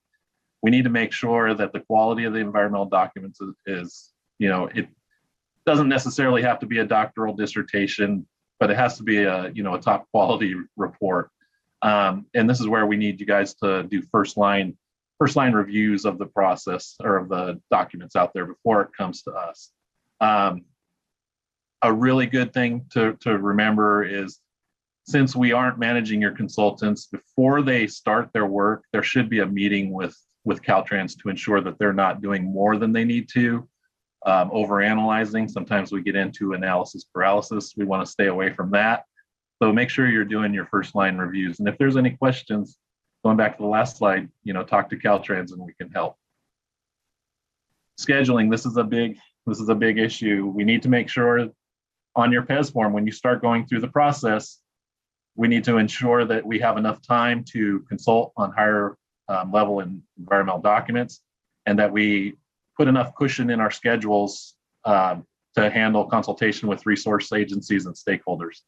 This can be a big issue because on the next slide, I believe I show you some timeframes that we have. And just because there might be a 15 or 30-day review, there still needs to be a cushion of time to get those reviews to the resource agencies and to allow for questions back. So making sure that, you know, we're not in the 11th hour of the 11th hour trying to deliver a project. When you're scheduling your projects, make sure that we have, you know, ample time to get our work done. Working with resource agencies, if you have 95, I said earlier, about 95 to 97% of our projects are categorical exclusions. So the, you know, minor work, projects of minor complexity, you know, but bridge replacements and, you know, widenings can all be included in a categorical exclusion depending on the impacts. But working with resource agencies, we don't control, a lot of times we don't control their workload. We do have some agreements with Fish and Wildlife Service or with the California Department of Fish and Wildlife, National Marine Fisheries Service. We do some reimbursed work agreements where we staff liaisons in those agencies to help. But if there's a 15 or 135-day review and there's, you know, we've provided a poor level quality document, it could take more than that time. So going back, communication and quality control are the keys. Make sure you start early and Caltrans is engaged and we can get through that process. So here we show some time frames. So again, going back to, you know, how much time agencies have to review a project. So with U.S. Fish and Wildlife or NIMFs, you know, they have for formal and informal consultation anywhere from 30 to 135 days. That 135 days is generally the formal consultation for a biological opinion. But just know that 135 days includes 30 days to ensure that your application or our application for the BO is complete. For informal consultations, that's usually 30 days. But again, we need to ensure that we're providing ample time as a cushion to meet those timeframes. For cultural, dealing with the State Historic Preservation Officer or the Caltrans Cultural Studies Office here in headquarters, there's informal consultation with the CSO and there's formal consultation with the SHPO. SHPO has technically 30 days for eligibility determinations and 30 days for findings of effect that are sent through SHPO for review. The CSO, the Cultural Studies Office, has a 15-day review period. If you know that something's going to the State Historic Preservation Office and you haven't heard anything back from your planner here in Caltrans, say by the 25th day, you need to make a call and see if it's on schedule to be received. What generally happens is we will provide consultation documents with the resource agencies, and we have to keep them on their toes to make sure that they're meeting their deadlines. And a lot of times, if they have questions on the quality of a document or there's something that's not included appropriately, you know, the clock might start over again. So just remember those timeframes. If we're dealing in a situation where we're having adverse effects on a cultural resource, there is no time frame specified in the law for that. And I've had memorandums of agreement or programmatic agreements that have taken, you know, 2 or more years to get through the process.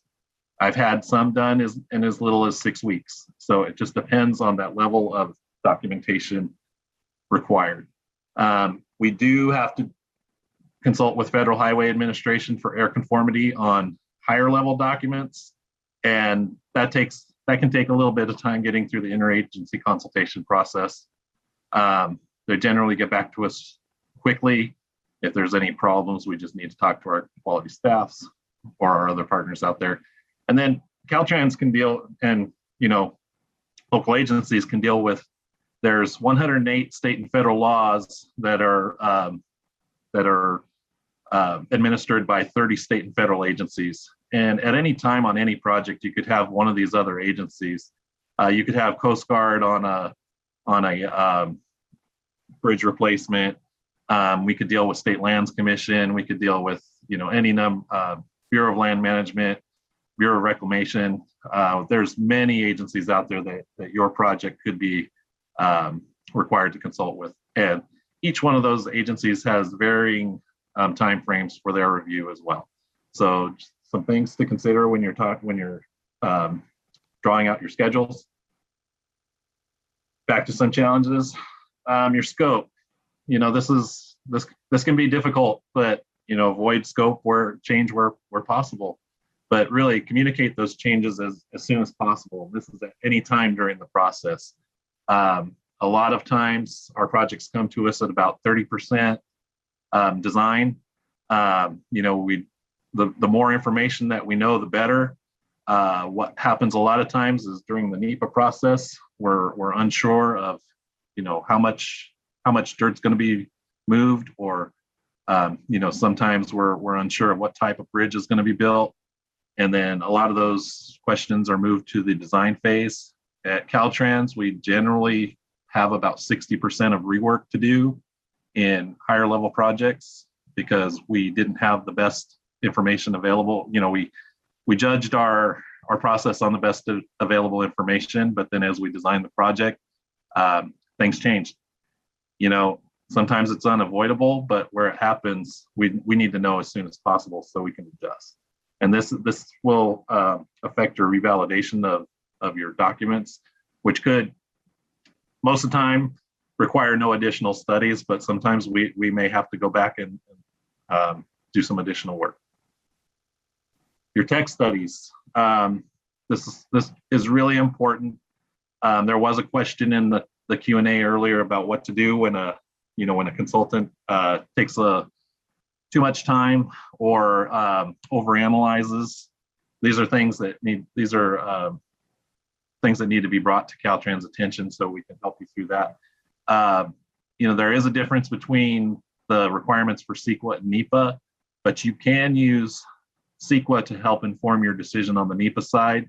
And you may have done work early on that can help us get to a decision for NEPA. So we're not required to review your CEQA documentation, but I know when I was a delivery senior back in District 6 Fresno, I always asked for the CEQA document and studies just so that would give us a baseline on what to do with NEPA. So you can utilize that information that you've received from your CEQA side and help inform us on the. So Caltrans has been working on efficiencies for the process. We get a lot of complaints about how long it takes to get an environmental document done, how much time we take to review. Over the last 2 years, we've come up with a few process refinements. We're trying to reduce redundant documentation. We've changed our revalidation process. We've changed requirements for a species list for the Endangered Species Act. And I can discuss those. I try to update the RTPA group, during the meetings that we have, but we are constantly reviewing our processes just to make sure that we're doing the level best in our review. On the NEPA process review is led by our Division of Environmental Analysis, but local assistance is definitely a partner in that process. RBSO, or risk-based stewardship and oversight, that's improvements that we're working with through FHWA. Right now, we are looking at developing a new preliminary environmental study form. We're trying to make it a smarter form. We do call it the smart form, but we'll make it smarter than it is now. We're trying not to make it smarter than ourselves so we can make good decisions. But we have some other process improvements that we're looking at too, like changing the PEZ intake process.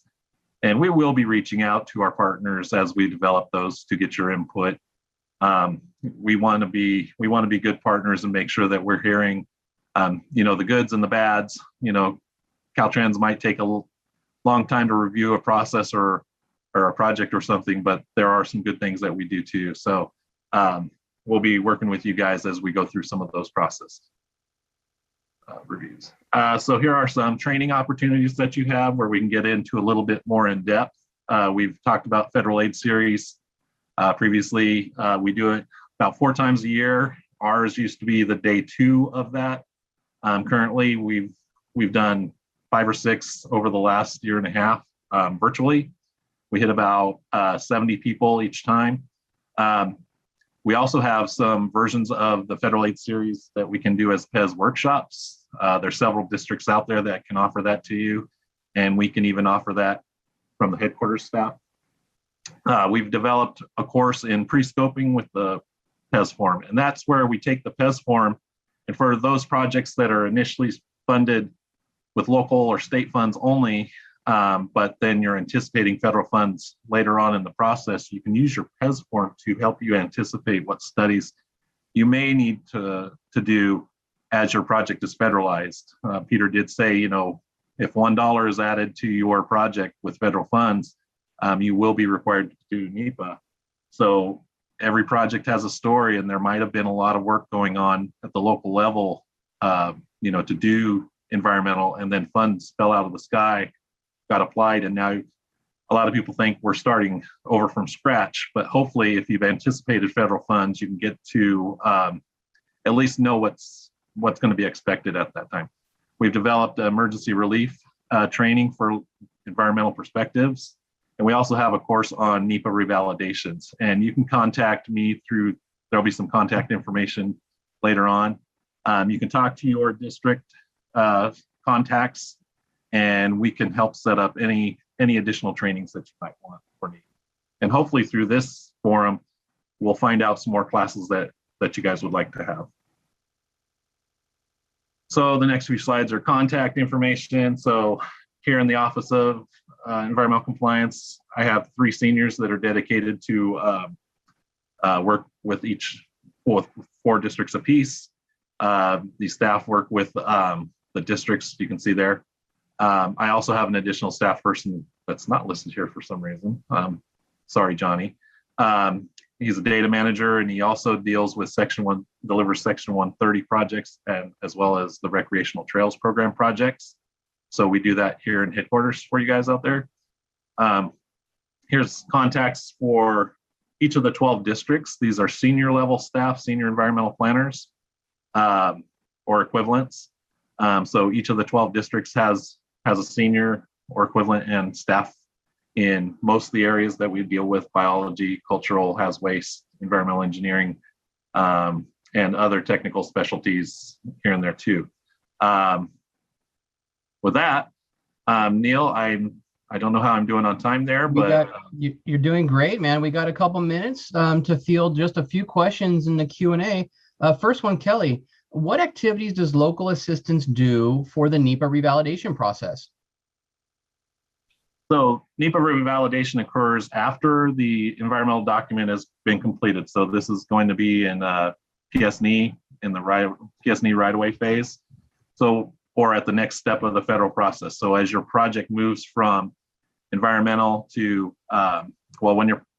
we say the next stage of the federal process, technically there's supposed to be a revalidation done at the same time your environmental is complete. But what we do is we look at your design plans, and we look for consistency on the plans to make sure that it's consistent with the documentation that we did for compliance. Are your mitigation areas or monitoring areas, are they included in, environmental commitments, are they included in your design? We look at the contracts that you might have with monitors, and just to ensure that it falls in line with the commitments we made at the document phase. And we will do that as the project proceeds to construction. At the end, there is a closeout process, and we'll just look to see if the commitments were completed. That's very good. That's a really important, reinforcing the point of scoping, how important it is making sure you have a really strong handle on your project, because as your project changes, as your project limits change, as new elements are added to your project, those do need to go through the NEPA evaluation process. That's what revalidation is for. For the sake of time, I got another one for you here, Kelly. This might be a sequencing one here. Can CEQA expense, such as preparing EIR and other documents, be covered by a federal grant? So maybe you can talk about the sequencing of that. FHWA will generally not reimburse for the production of the CEQA only document. If you do a joint document that includes both NEPA and CEQA, that work will be reimbursed. As you're doing that documentation, we'll ask that you follow our annotated outlines and our document templates, but we have little authority to question your CEQA decision-making. But in a joint document situation, FHWA will reimburse. If you have work that you've done for a categorical exception on the CEQA side, that work will not be reimbursed. And likewise for an initial a separate standalone initial study, mitigated neg deck or negative declaration, or an environmental impact report, those are generally not reimbursed. Okay, last question for environmental, and this one for me, having been both a transportation and now environmental planner, is really pretty important. At what point, Kelly, in the project, or maybe even before the project, hint, hint, should the PEZ be submitted? Prior to preliminary design work, prior to or after CEQA documentation determination is complete? So I said earlier that every project has a story, every project has a life of its own. You may have started a project as a state or local funded project only without anticipating federal funds, but at some point there's federal dollars applied. As soon as you know there's federal funds applied to your project, that PEZ form should be done. That PEZ form should be done before any work is done on the NEPA side. You may have completed a CEQA document, years before. You may be relying on a planning level document to cover your CEQA or whatever. But as soon as you realize that federal funds are applied, you should be filling out a PEZ form. Now, saying that, if you can anticipate that federal funds may be applied at a future date, but you have nothing in the FTIP at the time, that is a discussion that you should have with your DLAE and the staff in the districts, because federal level studies can be started at risk, with the risk being if the project never gets listed in the FTIP, you'll be doing that on your own. But we can pre-scope a project to anticipate what studies may be required. And that goes back to the training opportunity that we had. Neil and I gave a class to LA Metro last year on using, with Michael down in District 7, using the PEZ form to anticipate what may be required at a later date. And that's the earlier the better. And that's the only thing I would add. It's a bit of a twofer in my experience. Now, the PEZ is a part of the preliminary design process, right? So you do preliminary design, fill out the PEZ in conjunction. Once you get federal funding, that's the formal NEPA approval process. Once you have a federal aid project number, you begin the process, okay? You submit the PEZ with the preliminary engineering and preliminary design work that you have available, and the project moves through delivery and so forth. But don't forget planning. You can, in fact, use the PEZ as an early scoping tool during the planning process. As you're getting ready to go out and write your grant applications, if you are an RTPA or an MPO partner, don't forget you have the ability to provide your local agency members with technical assistance that can involve using the PEZ as a planning tool. Take a look at, how sensitive are the environmental resources around your project? What kind of issues are you going to likely run into? Because that can influence the cost and the schedule of your project that you put into your grant applications, that you put into your preliminary delivery dates and so forth, for once you get that federal funding and you begin that formal federal process. So the PEZ can be used as a planning tool. The last question that we have in Q&A, where I'm going to punt over to Dee for a note on adjournment. The question is, what is RBSO? Dee, that might be a great point for you to leave us on as we look ahead to potential future sessions of this training day and all the great stuff that we're doing behind the scenes that we might like to share. Before we get there, though, let's go ahead and wrap it up with our second of the two round robins. Sherry, if you can pull that up again. At this point in the day, it's been a long day. We're all super tired. And yet we really want to hear from you in terms of how we can improve for the future.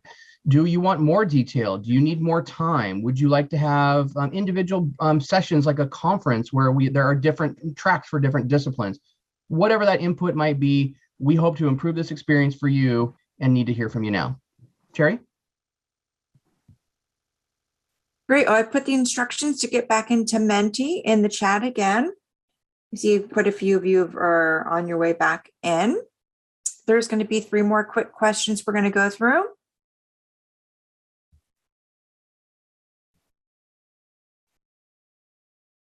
So the first, if you found this training helpful and would like us to hold it again, how often would you like to see it?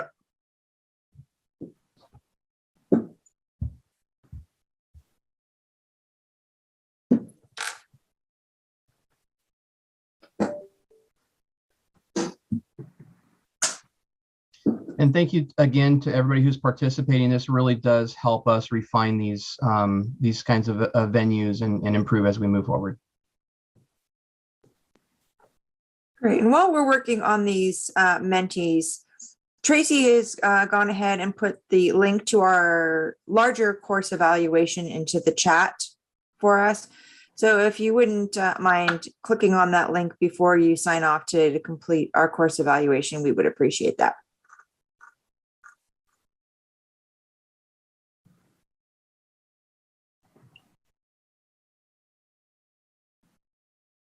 Very good. It's interesting to see answers begin to group together. Sherry, let's go to the next question. How can we improve this training for the future?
Some very good input here. As you might imagine, quite the challenge to fit as many topics as we would like to cover, as we heard from you in our initial planning surveys, into a relatively brief window of time.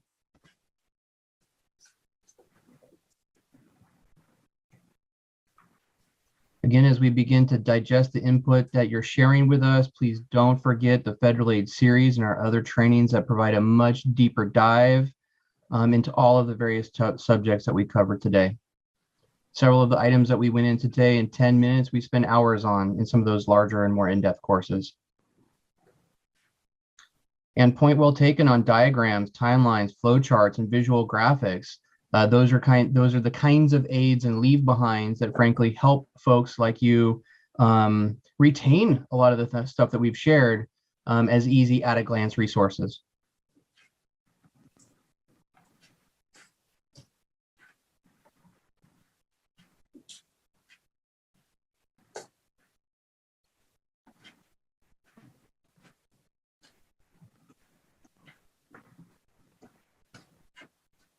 Acronyms, also a really great point, especially for anybody new into the industry. I believe there was a request in the chat as well for an acronym list. So we can add that to the list of resources that we provide.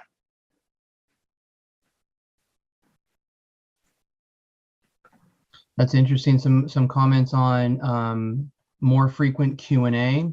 And a couple comments in here about having separate tracks or focus sessions, maybe delving a little bit deeper into some of the details related to the various subjects we covered today. Keep virtual, great comment there. We had honestly no idea that we would get the kind of interest that we got today. Sherry, let's save a little time for Dee to provide an adjournment message if she would like, and go to our next question. So our last question is just a yes or no. Should future trainings include project delivery best practices from local and regional agencies? Blue is yes, pink is no.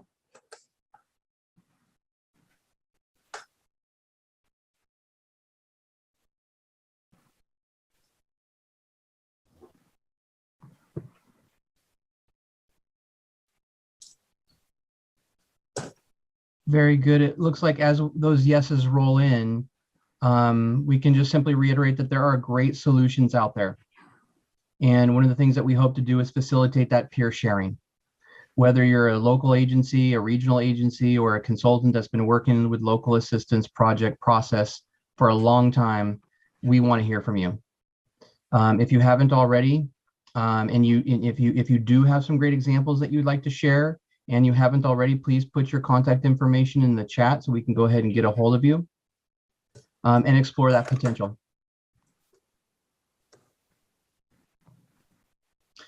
Before we turn it over to Dee for an adjournment message, if she'd like, just to reiterate the importance of filling out the formal course evaluation in the link provided by Tracy in the chat. Again, that really helps. There's more nuanced questions. It does not take long, and we really appreciate you to provide some more detailed input on that matter. I'd like to thank Sac State for pulling this off.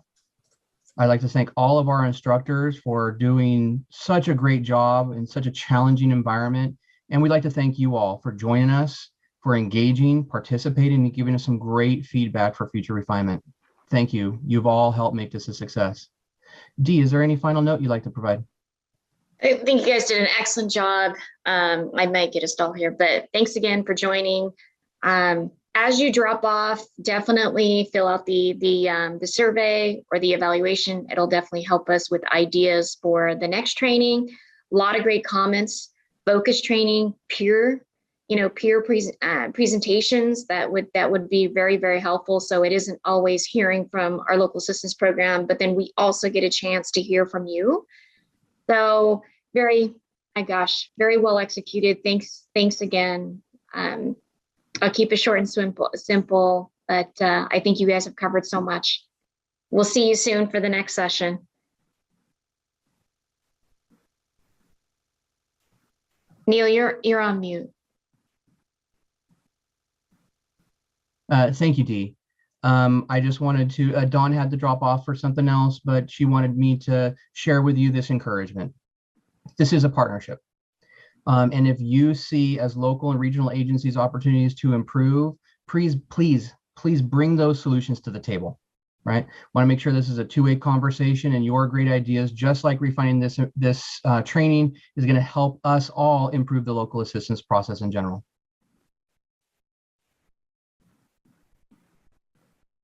So thank you, Dee. Thank you, instructors. Thank you, Sac State, and thank you for everybody for joining. We'll follow up with a copy of the chat, the Q&A, presentations, and a link to the recording of today's event.